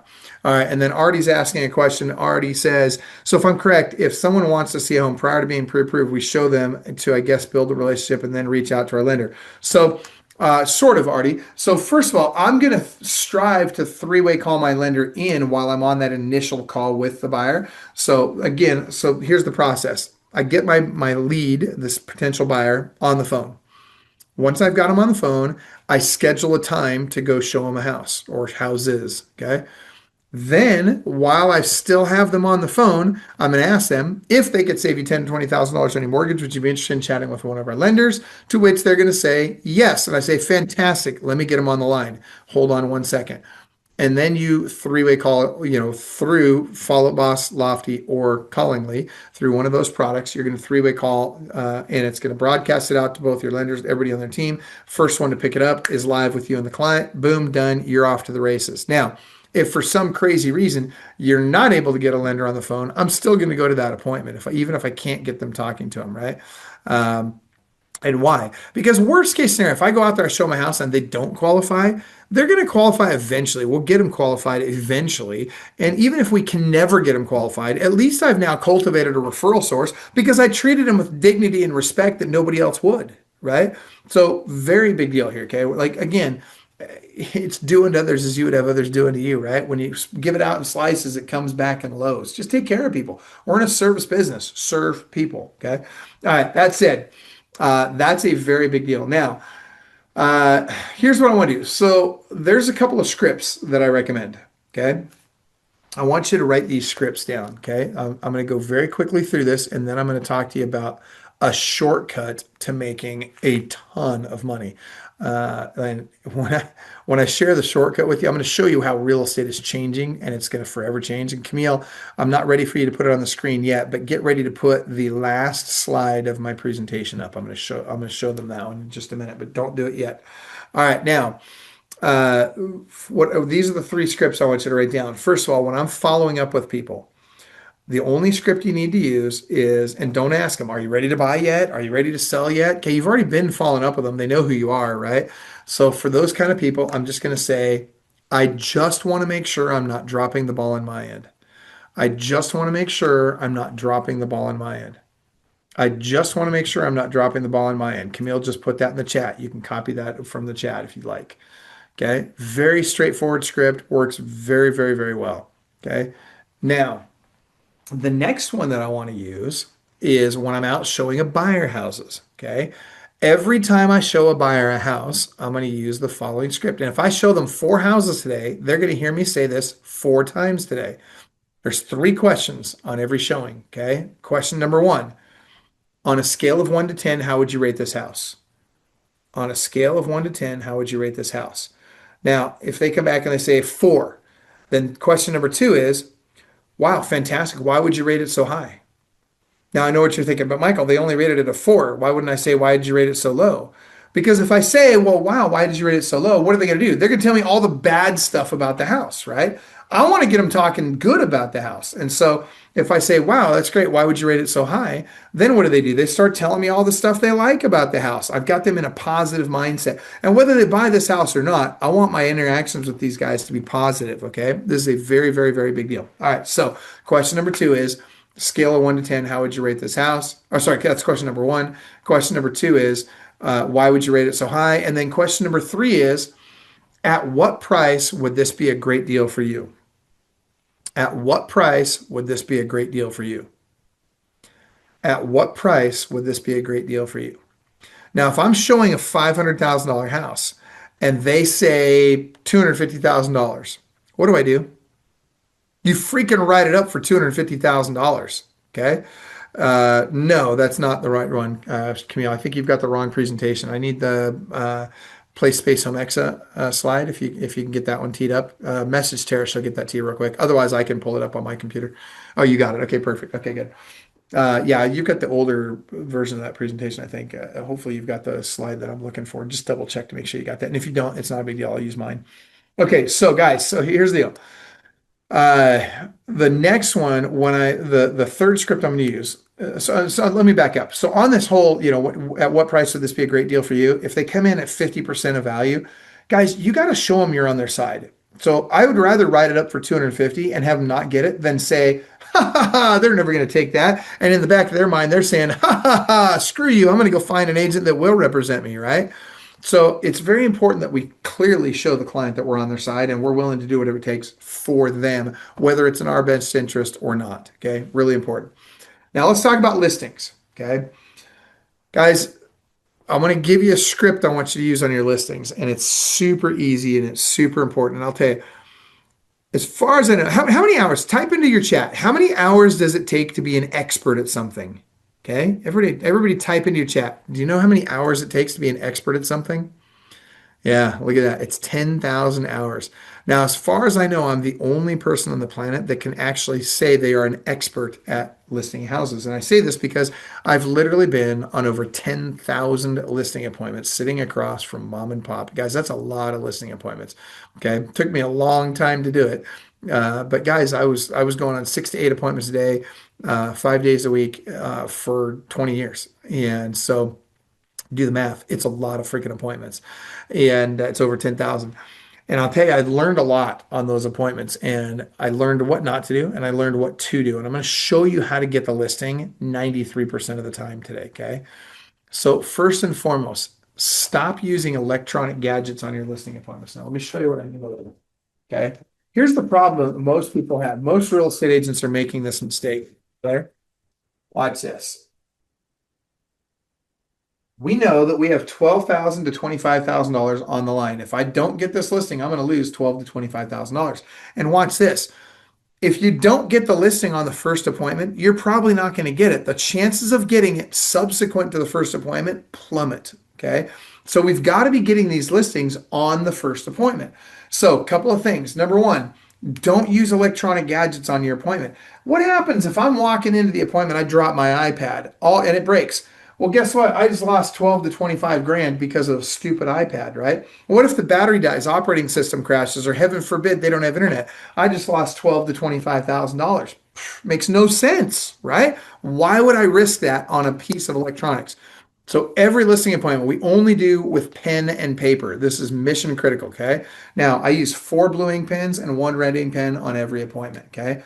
One for me, one for Mr. Seller, one for Mrs. Seller, and a spare in case we run out of ink.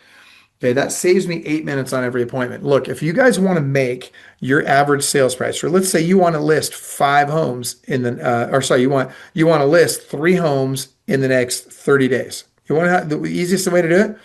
Set 2 appointments a day, 5 days a week, with people you have not yet met who are interested in buying or selling a home now or in the future. I'll give it to you again.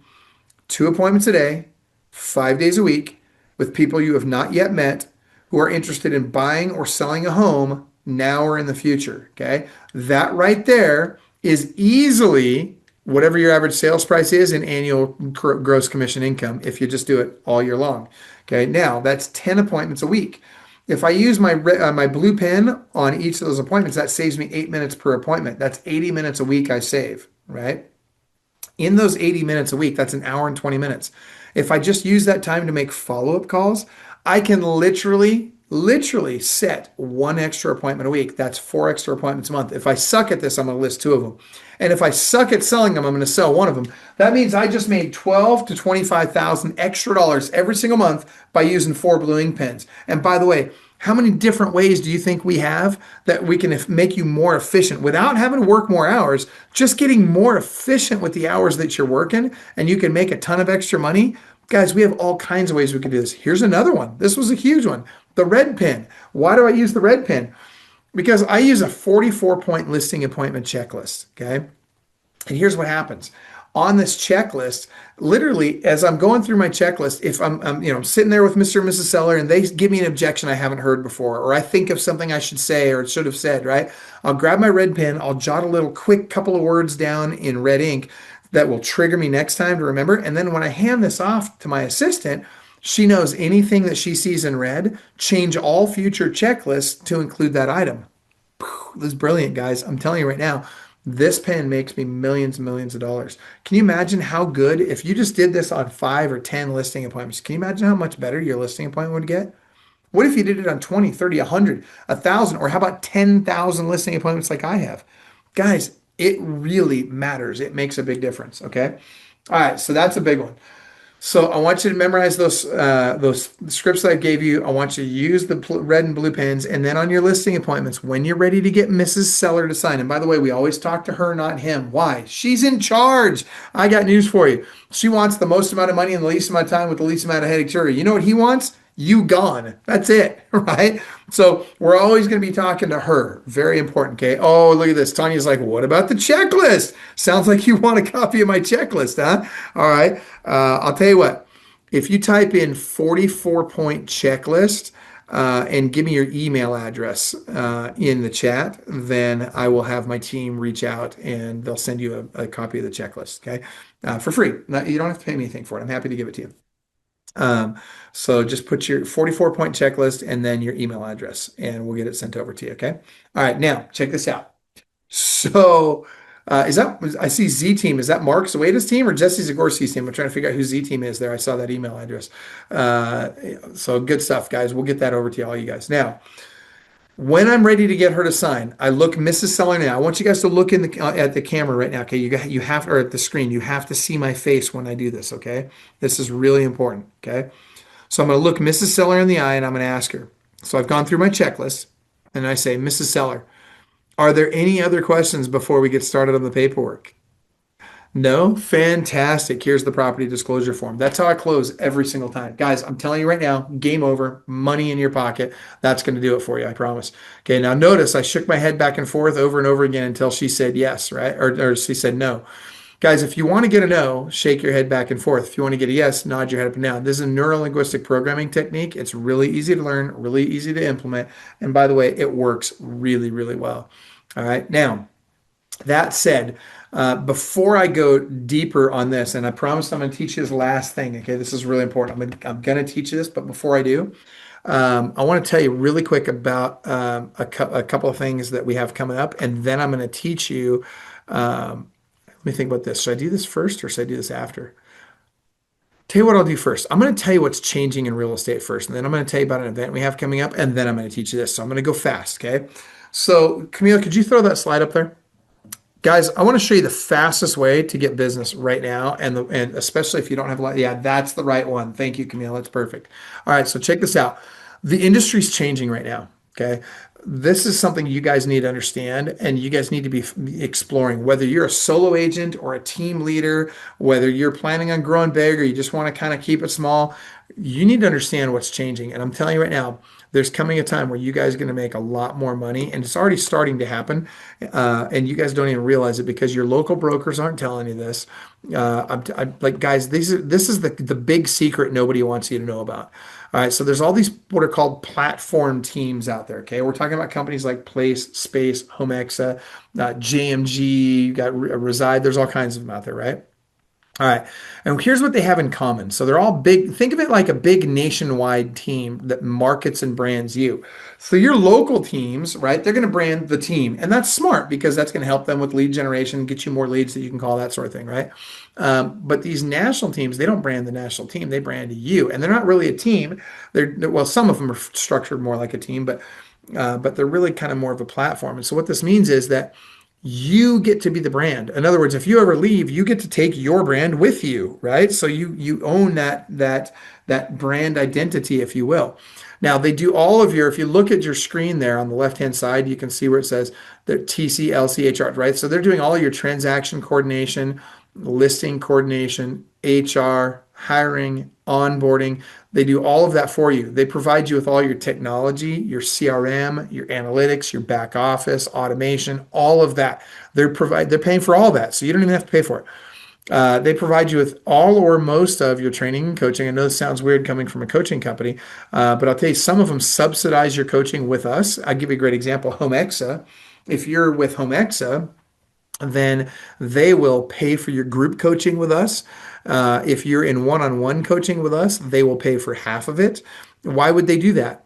Because they know that if you have a coach, a one-on-one coach, you will literally sell 8 to 11 times more real estate than people that don't have a coach. So it's in their best interest to do it because they make money when you make money, right? That's how these teams get paid. And I'll walk you through that in a second.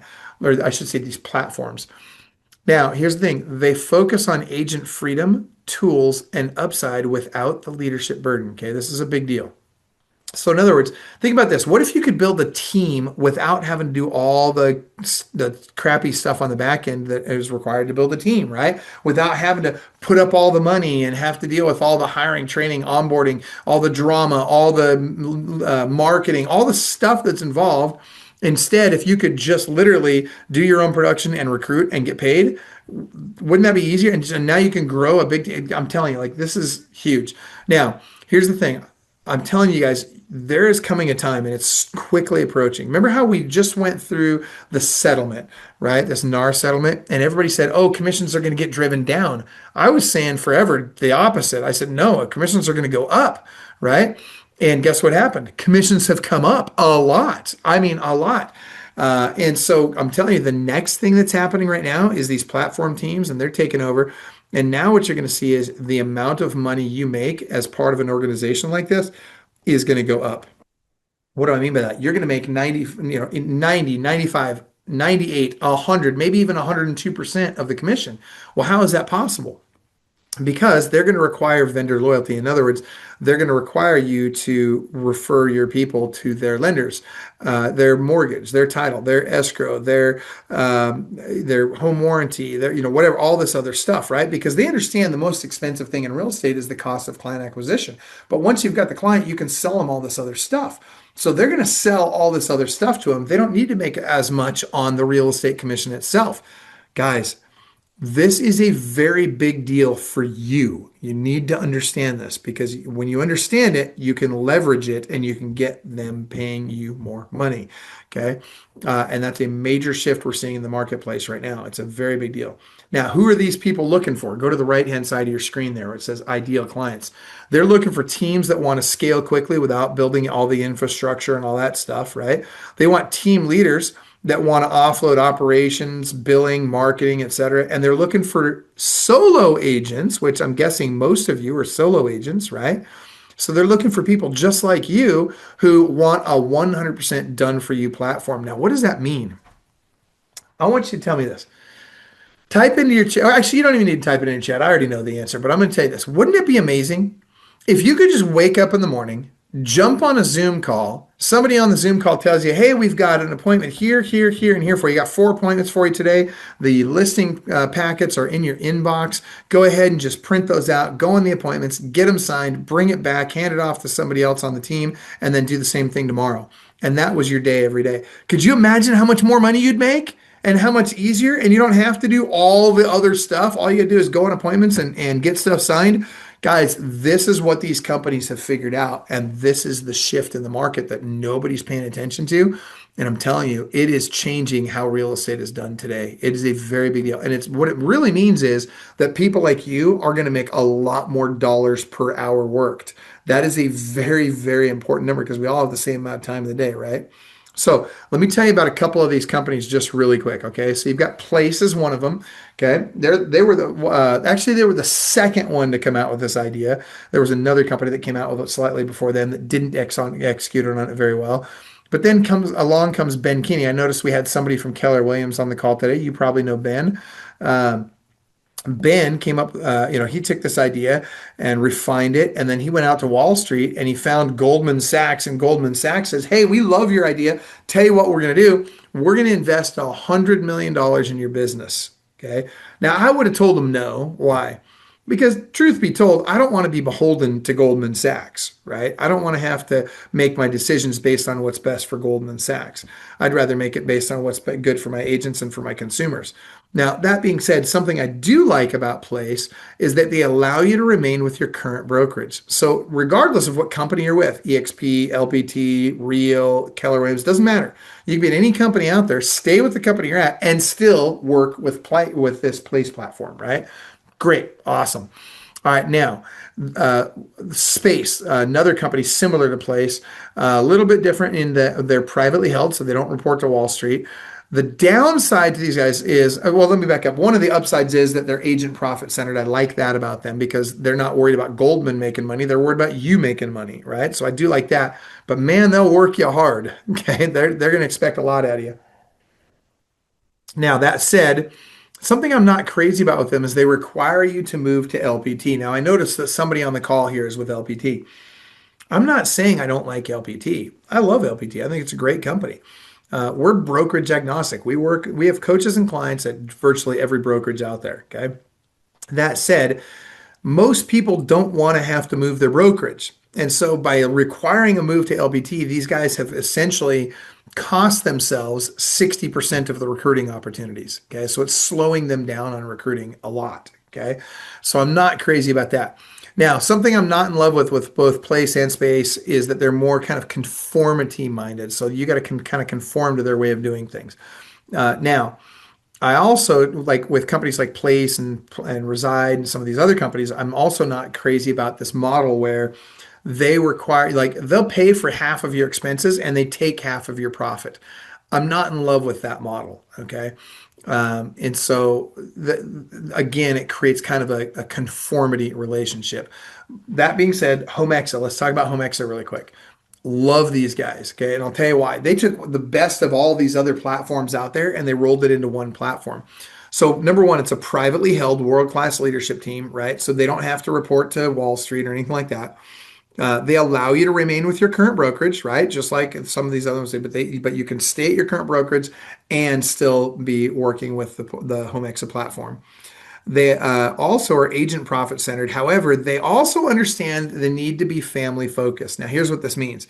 I want you guys to write this down. This is the most important thing I can ever share with you. Okay. No success in the world can compensate for failure in the home. No success in the world can compensate for failure in the home. I'll give it to you one more time. No success in the world can compensate for failure in the home. Guys, if you agree with that, can I get an amen in the chat? Yeah, this business will chew through relationships if you let it, you guys. I see so many people burn out their relationships, their marriage, their families because they're working 24/7, 365, and they never get a chance to really be with their families. Well, these guys understand that no success in the world can compensate for failure in the home. So they understand, hey, look, we want to have both the money and time freedom. So it's, yes, we want to make a bunch of money, but not at the expense of our family. Okay.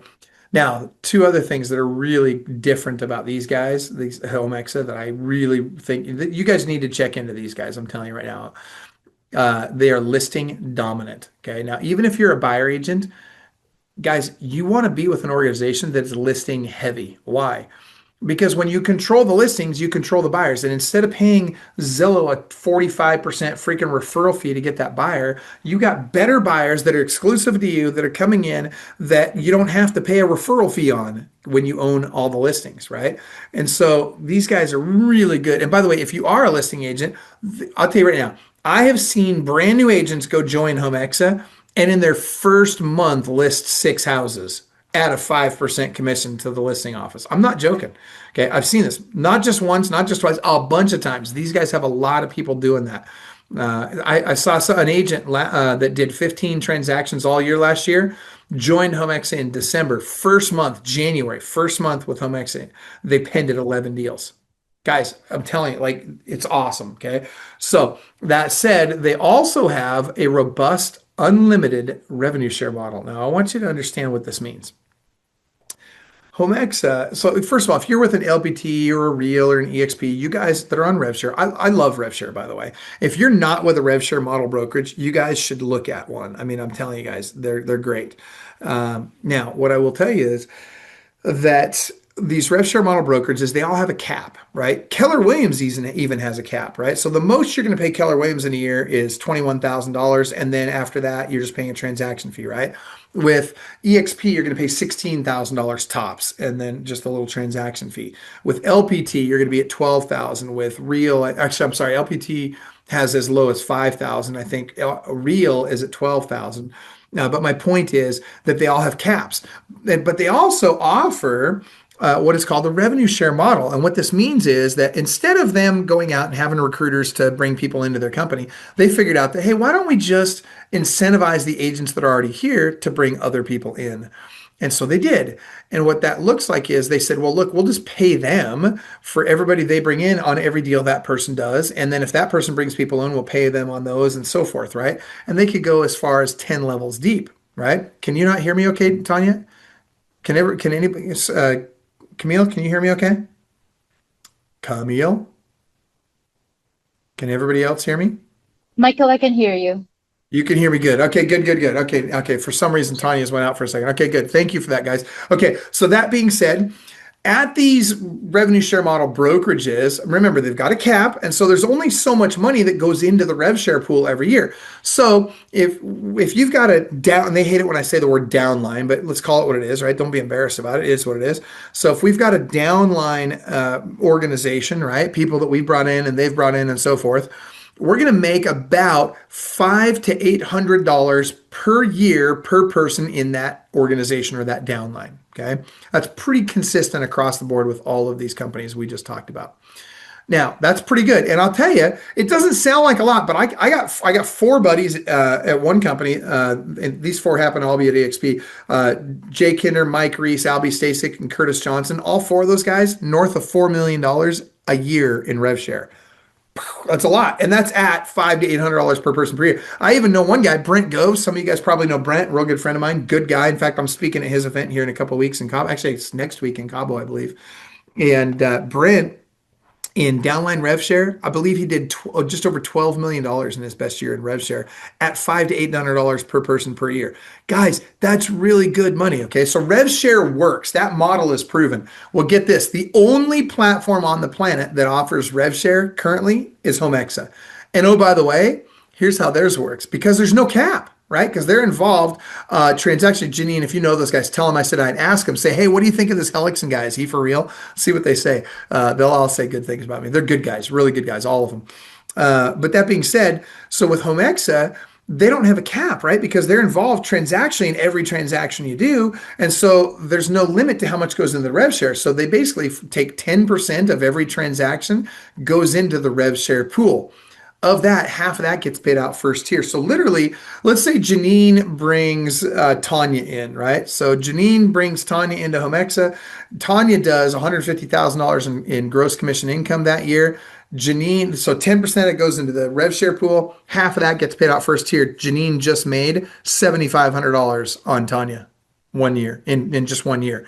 And that's not counting the 9 more tiers that go below that. So it's a total of 10 tiers. Guys, I'm telling you right now, this is blowing up right now. It is crazy how fast these guys are growing.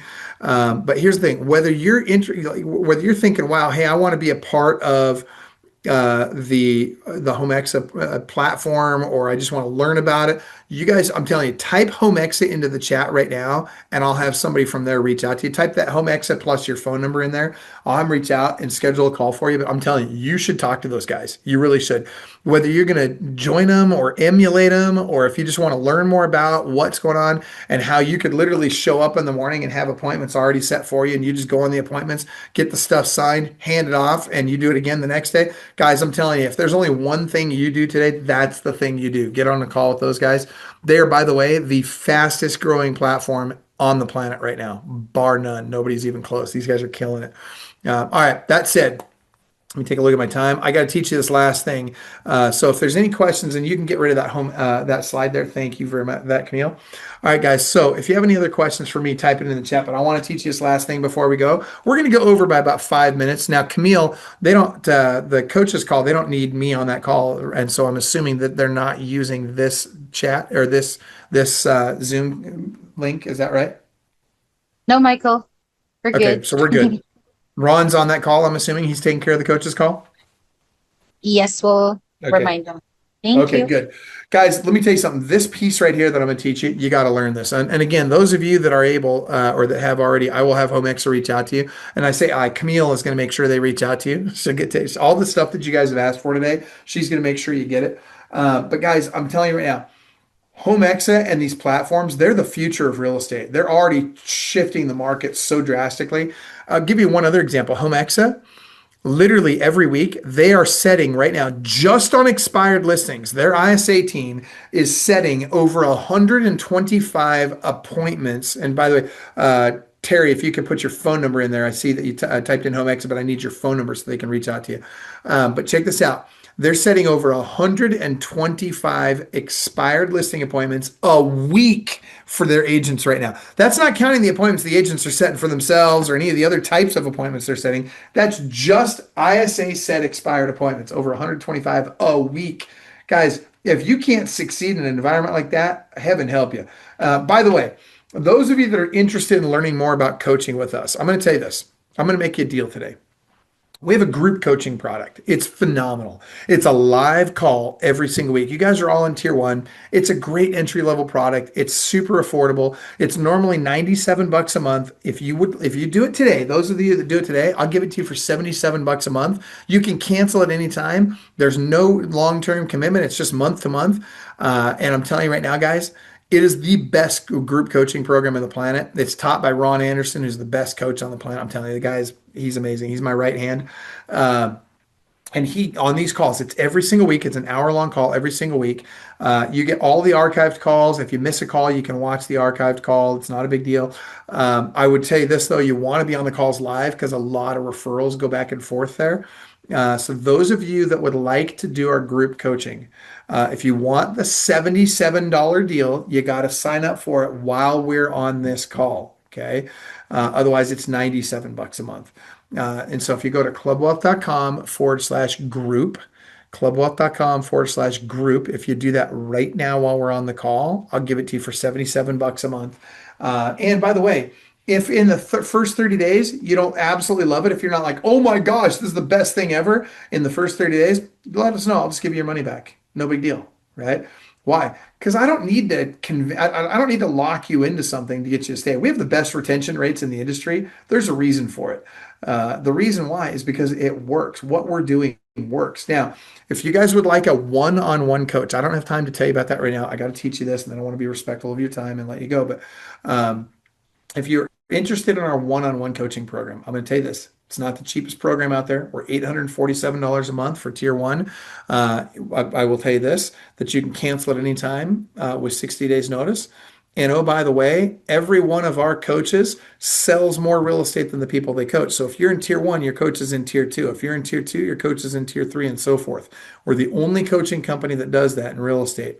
And I tell you, it matters. I would never coach with somebody who wasn't in the tier above me. It makes no sense to me. So if you're interested in that, and by the way, we also guarantee it. If for any reason whatsoever you don't actually make an extra $100,000 in your first year coaching with us, and you've done what we've suggested you do, we'll just give you your money back. Guess how many people have ever asked me for their money back? None. And we've put thousands and thousands of people through our coaching program, names you would recognize. I'm not kidding. The biggest names in the industry have come up through Club Wealth's coaching program. So if you're interested in learning more about the one-on-one coaching, type in one-on-one in the chat, and I will have a team member reach out to you, and they'll go over that with you. But again, I'll give you the same deal where if for any reason whatsoever in the first 30 days you're not in love with it, let us know. We'll just give you your money back. Not a big deal. But here's what I can tell you. Most coaches out there, their retention rates are about a year to a year and 2 months. Ours is over 5 years. Why is that? Because it works. Okay. It really, really does. All right. That said, you guys are going to love this next piece. I want you to grab a fresh sheet of paper. Okay. Draw this. I need 5 minutes to teach this to you. Draw that on your paper. Now, here's the deal, guys. The biggest problem most of you have is that you're telling people what you charge. Stop telling people what you charge. Why? Because when you tell people what you charge, what you really do is issuing an ultimatum. You're saying, if you don't pay me this, I won't work for you. Okay, that's very off-putting. Instead, give them options. That's what you really want to do. Okay, and so I'm going to show you a menu-driven system that I started using when I was in high school. I literally got my real estate license when I turned 18 in January of 1991. Yeah, that tells you how old I am. And I got all my credits early so I wouldn't have to go to school second semester. By the time at graduation rolled around in June, I was the top listing agent in my office. And here's the reason why. I wasn't good. It wasn't because I was a good salesperson, because I wasn't. I sucked at it. I wasn't a very good marketer. I wasn't a very good salesperson. I just had the right habits and I used this. And I'm telling you guys, you could suck in a lot of ways. And if you just use this, you're going to make more money. You're going to start doubling your commissions and you're going to get a lot more listings a lot easier. Okay, here's what I want you to do. Write this down. And by the way, you cannot share this with anybody else later. Okay, because if you do, you're violating the Sherman Antitrust Act. I can share it with you today because I'm not a licensed real estate agent. So I have no dog in the fight. I'm not a competitor of yours, right? And so this is not a competitor collaborating or something like that. But what I want you to do is I want you to write down basic, standard, premium. Basic, standard, and premium. Now, here's what you're going to do.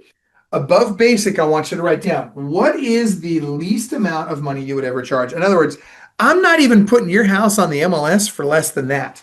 Put that percent. And by the way, we're talking listing side only. Don't worry about the buyer side. They're going to ask for what they want. I'm just talking listing commission only. Put down what's the lowest you'd ever charge above basic. Then I want you to go to premium. Skip standard, go to premium. Above premium, I want you to write down what is the most you would have charged? Like I couldn't in good conscience charge you more than that. Put that above premium, okay? And then above standard, before you write this down, I want you to listen carefully, okay? I want you to write down what you really want to make it. But here's the deal. It needs to be, and by the way, do not put any numbers in the chat, guys. Camille, can you delete those for us? Don't put anything in the chat because I don't want you guys violating the Sherman Antitrust Act or anything like that. I want to protect you on that, okay? So don't put any number. There you go. Perfect. Thank you, Camille. All right, so watch this. Guys, above standard, I want that number to be a minimum of at least 1%, but ideally double what you're currently charging, and here's why. I'll be darned if I'm going to let you leave this webinar today without making you more money. Whether you sign up for coaching or not, whether you sign up for the one-on-one coaching or not, whether you sign up for our event, which by the way, I haven't even told you about yet. I'll tell you about that in a minute. Whether you sign up for the event or not, guys, I'm going to make you more money as a direct result of having been on this call, whether you sign up for anything with me today or not. Okay. So above basic, or sorry, not above, but down below basic, what do we have to do to list the house? We got to put it in the MLS. Okay. Then we got to take at least one photo of the front of the house to do that. We're going to put a key box on it. We're going to put a sign out front. And then if I'm in Utah or the South, I'm going to pray and hope that somebody else sells it because Lord knows I'm not gonna, right? I know it's totally sacrilegious, but hey, here's the deal. I'm a Mormon guy too, right? So the fact of the matter is this is most agents' marketing plan and it sucks. And if that's all you're doing, that's pretty weak, right? But watch this. What can be done? I could do open house times 1 here, open house times as many as it takes here. I could do pro pictures. I could do video, drone, 3D, floor plan. I could do social media ads. I could do black and white flyers. There's all kinds of stuff you can do, okay? I'm not going to tell you all the things that you can or should do to list a house right now. What I can tell you is if you go to ChatGPT and you type in, hey, Michael Hellickson, the #1 coach in real estate with Club Wealth Coaching and Consulting, just did a class today on how to bring value to the seller. So, and by the way, why am I asking you to phrase it in this way? Because I want it to draw, and I want you to tell it to draw from Michael's database or Michael's knowledge base, all the things an agent can do to bring value to the seller. Okay. Now, when it does that, you're going to get that and you're going to put it into your list. Okay. And you're going to build a bunch of value in here. Now, look at this. So, all right, I've got, let's see, let me give you an example. Here's some water here. Okay. So it's pretty full. You know, it's about 3/4 full of water. Now, if I said, who would pay me $10 for this? You know, probably nobody, right? Because I've been drinking from it. It's probably got some of my backwash in it and all that kind of stuff, whatever. All right. So what if I said $5? Probably nobody would buy it, right? What if I said $1, a quarter, a dime? Probably still nobody would want to buy it, right? Because it's got my backwash in it. Would they just go get themselves a new bottle of water or a new glass of water or whatever, right? But if I told you that, hey, you'd been poisoned and the only antidote on the planet is in this vessel right here, and guess what? This is it. This is all that exists. And if you don't drink it quick, guess what? You're going to die a slow, painful, horrible death. Well, guess what? You'd pay me all the money in the world now, wouldn't you? So I want you to write this down. Price is only an issue in the absence of value. Price is only an issue in the absence of value. This is really important, you guys. So you have to build enough value in here that they'll pay whatever you want, right? Now, here's the thing. It's not just about what's in your menu. It's about how you sell it. So watch how I sell it now. I'm going to suggest grab your phone and feel free to record my screen at this point. And what I want you to do is I want you to record exactly what I do and say. And I want you to watch this over and over and over and over again. And I promise you, if you will take more listings, you get way more commission, and your clients will love you for it. Okay, so watch this. We're going to call it Susie Sells is going to be our seller. Okay, Susie's our seller. Let me do this. I'm going to lower this down just a little bit more so you can see that just a little better. Okay, so I'm going to be talking to Susie, right? Not her husband. I directed it to Susie. So Susie, I love your house. I think you've taken great care of it. I think it's a great floor plan, great neighborhood. Truth be told, I don't think you need that premium plan to get you top dollar for your home in the least amount of time with the least amount of headache to you. So if it's okay with you, should we just go ahead and cross that one off and put that money in your pocket instead? Fantastic. Okay, we'll cross that one off. Now, Susie, this basic plan, I'm a little concerned about it. Here's why. As we've discussed, sales are down 38% year over year, depending on which market you're in. And I'm just not sure that this basic plan is going to be enough juice to get you top dollar for your home in the least amount of time with the least amount of headache to you. So if it's okay with you, should we just go ahead and cross that one off too? Okay, fantastic. So we'll cross that one off with our red pen. Now, Susie, that leaves us with our standard plan right here. This is the plan that all my clients, just like you, go with. This is the plan that's going to get you the most amount of money in the least amount of time with the least amount of headache to you. Won't that be great? Fantastic. Are there any other questions before we get started on the paperwork? Great. Here's the property disclosure form. Now, if she gives me an objection, the first objection she's going to give me is, Michael, will you lower your commission? First time she asks, I always answer it the same way. No. Are there any other questions before we get started on the paperwork? Fantastic. Here's the property disclosure form. See, the first time they ask, it's usually just a question. But most agents freak out and go into objection handling mode and try and resolve the concern, right? Don't do that. First time they ask, just be very nonchalant. Say, no. Are there any other questions before we get started on the paperwork? Great. Here's the property disclosure form. Now, if she asks me again, it'll usually come in the form of, but Michael, so-and-so said she would do it for X. Well, Susie, I'm really glad you brought that up. Let me ask you a question. If an agent's not strong enough to negotiate for their own commission, what makes you think they're going to be strong enough to negotiate for the price of your home? Exactly. Are there any other questions before we get started on the paperwork? Fantastic. Here's the property disclosure form. Okay. Now, if she asks me a third time, here's how I'll solve it. Okay. Susie, I'm really glad you brought that up. As we discussed, my listings sell for 5.25% more than the average listing in the marketplace. That means that even if I charge you a full 2% more than every other agent out there, you would still net 3.25% more with me than you would with any other agent. So what I got to ask you is, what's more important to you? How much I make or how much you make? Exactly. Are there any other questions before we get started on the paperwork? Fantastic. Here's the property disclosure form. Guys, here's the thing. I know you can do that. I believe that many of you actually will do that. And those of you that do, it will work. And here's why. I know it works all over the country. I know it will work in your market. And I know it works really well, especially right now in the market conditions we're in right now. It works really well.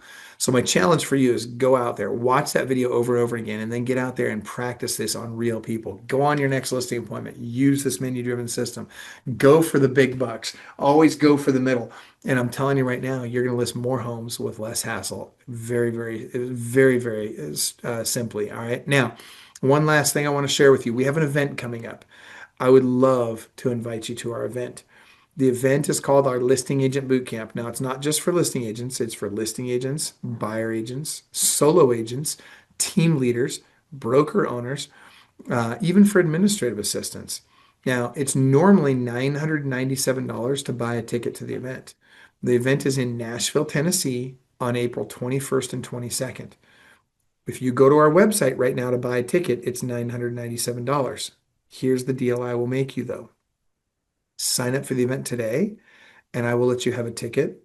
Literally, it's got to be today, though. It's the today only price for you guys. I will let you have a ticket for $497. Okay. So Camille, where do we go to get that ticket? Do we just have them go to clubwealth.com/LABC and do they have a promo code or where do we go to get the 497 price? Camille? Camille? Did I lose Camille? Sorry, Michael, I sent you a chat. Oh, there you go. Let's see. I don't see it. Yeah, but where do we go for the ticket? There we go. I see. Okay. So when we say use the keyword, so they just put that they just put that in the chat. LABC. Yes. Okay. So guys, here's what you're gonna and you want them to do that here, and then we'll have the team reach out to them. Yes, Michael, correct. Okay. So guys, those of you that would like to go to the event, if you'd like to get that 497 ticket, and by the way, let me tell you about this event really quick. Imagine being in a room with over 200 agents who are on average closing over 200 transactions a year. And they're teaching classes during each time slot for 2 days. These agents, these top agents from around the US and Canada are teaching classes. And you can choose which class you go to. And every time slot, there's anywhere from 3 to 5 different classes you can choose from. And these guys don't have anything to sell you. It's just them, these are just agents that are doing really, really well, sharing what's working for them. Guys, I'll promise you this. Sign up for the event. Come to the event, and not only will you learn stuff that will change your business, you'll get to know people that'll change your life. So those of you that would like to have my team reach out to you about the event, just type the word event into the chat, and I'll have them reach out to you about the event. Now, that said, there are 3 rules at our events. Okay. Number 1, if you want to drink all you want, but if you get sloppy drunk, you got to go home. You don't get to stay for day 2. Rule number 2, if we catch you trying to recruit to your downline team or brokerage at the event, then you got to go home. You don't get to stay. We're not a meat market. Okay. And that brings me to rule number 3. And this is my favorite and most important rule. And that is if we catch you hitting on somebody at our event that's not your spouse, you got to go home. Okay. We're not a meat market. Over half of my clients and coaches are women. My wife, my daughter are there. And guys, they don't come to be hit on and pawed at. They come to have a great experience and learn and grow their business. And so we want them to know that it's a safe environment for them to be in. And so please, hands off. If you want to do that crazy stuff, go to Inman, go to Ferry, go to somebody else. All right. That said, the guarantee at the event, let me put this down there for you. This is a big one. And my pleasure, Tanya. Thank you. I appreciate that a lot. Here's the guarantee at the event. Sign up for the event today. Sign up for the event, come to the event, and if for any reason whatsoever you don't agree that it's the best event you've ever been to, and if by the end of day 1 you're not convinced that you're going to make at least an extra $100,000 as a direct result of being there at the event, guess what we'll do? I'll give you your money back. In fact, I'll give you double your money back. I'll reimburse you for the hotel, assuming you stayed at the host hotel. I'll buy you a first class ticket back home. I'll even get you a limo from the airport to your house. But you got to leave right then. You can't stay for day 2. Guess how many people have ever asked me for their money back? Nobody, ever. And we even announced that from main stage at the end of day 1. All right, now I got a question or 2 in here. Let me just look at these. Again, put the word event in there if you'd like me to have them reach out to you about that. Jesse says, are these fee packages on just a flyer separate that you pull out or in your listing packets? Oh, gotcha. So yeah. So this is in your listing packet, right? So you've got a listing packet, it's a folder, it's got 2 sides, left side's the stuff they're going to keep, right side's the stuff you're going to take home with you. This is just in there, okay? And then I don't pre-print these numbers on top. All the rest of it is pre-printed. Then what you do is you handwrite those numbers in there. Now, I will say this, a lot of people do have them pre-printed, and that's okay. There's nothing wrong with having them pre-printed. In the agreement, in the listing agreement, I like to pre-print the standard commission in the listing agreement because it solidifies it as the standard that all my clients just like you go with. Okay. And Artie, I'd love to see you at the event. That's awesome. I'll make sure that they reach out to you about the event. Thank you for putting that in there. But yeah, guys, this really works and it's not hard to do. And once you get used to it, it actually gets really, really easy. And you're going to find that people are willing to pay you a lot more than you think. And it's a lot easier to get them to do it. And by the way, when they pay you more, they respect you more. Okay. All right. Oh, and Camille's texting me privately in the chat here that the room block is getting full. By the way, you do not need a rental car at the event. Already, like when you're at the event, do not rent a car. You're going to go from the airplane to your hotel room. The hotel is attached to the airport. It's actually a really nice hotel. We'll get you once you sign up for the event today, we will get you the room block information so you can get a discount on your room, but make sure you do that right away so you can get that discount. And then I will say this, there's always people looking to find a roommate at the event or something like that. A lot of people share rooms at the event. And that's totally fine if you want to save some money and do that. The rooms aren't very expensive though; they're actually really super affordable. You'll be surprised at how low price we got on those rooms. So that being said, I want to be respectful of you guys' time. And so I know that a bunch of you are gonna, we're gonna have Homexa reach out to you guys. I know a lot of you guys had raised your hand on the Homexa piece and other pieces in here. Are there any questions for me before I wrap up today? I just want to make sure that you guys feel like you've gotten a ton of value. And by the way, if you got value out of today, could you just type in value into the chat? I just would love to see if you feel like you got some great value today. That would help me out a lot. It kind of keeps me grounded and kind of helps me to know when I'm bringing value and when I need to tweak things a little bit. But it looks like everybody got a lot of value, so I really appreciate that. And by the way, if you guys get a chance, I would love it if you get a chance to go to Google, search for Club Wealth in Google, and maybe give us a 5-star review if you feel like you got a lot of value today. My name again is Michael Hellickson. It's right there on the screen in front of you. And so if you felt like you didn't get a lot of value, then my name is Tom Ferry. I'm totally joking. That's not true.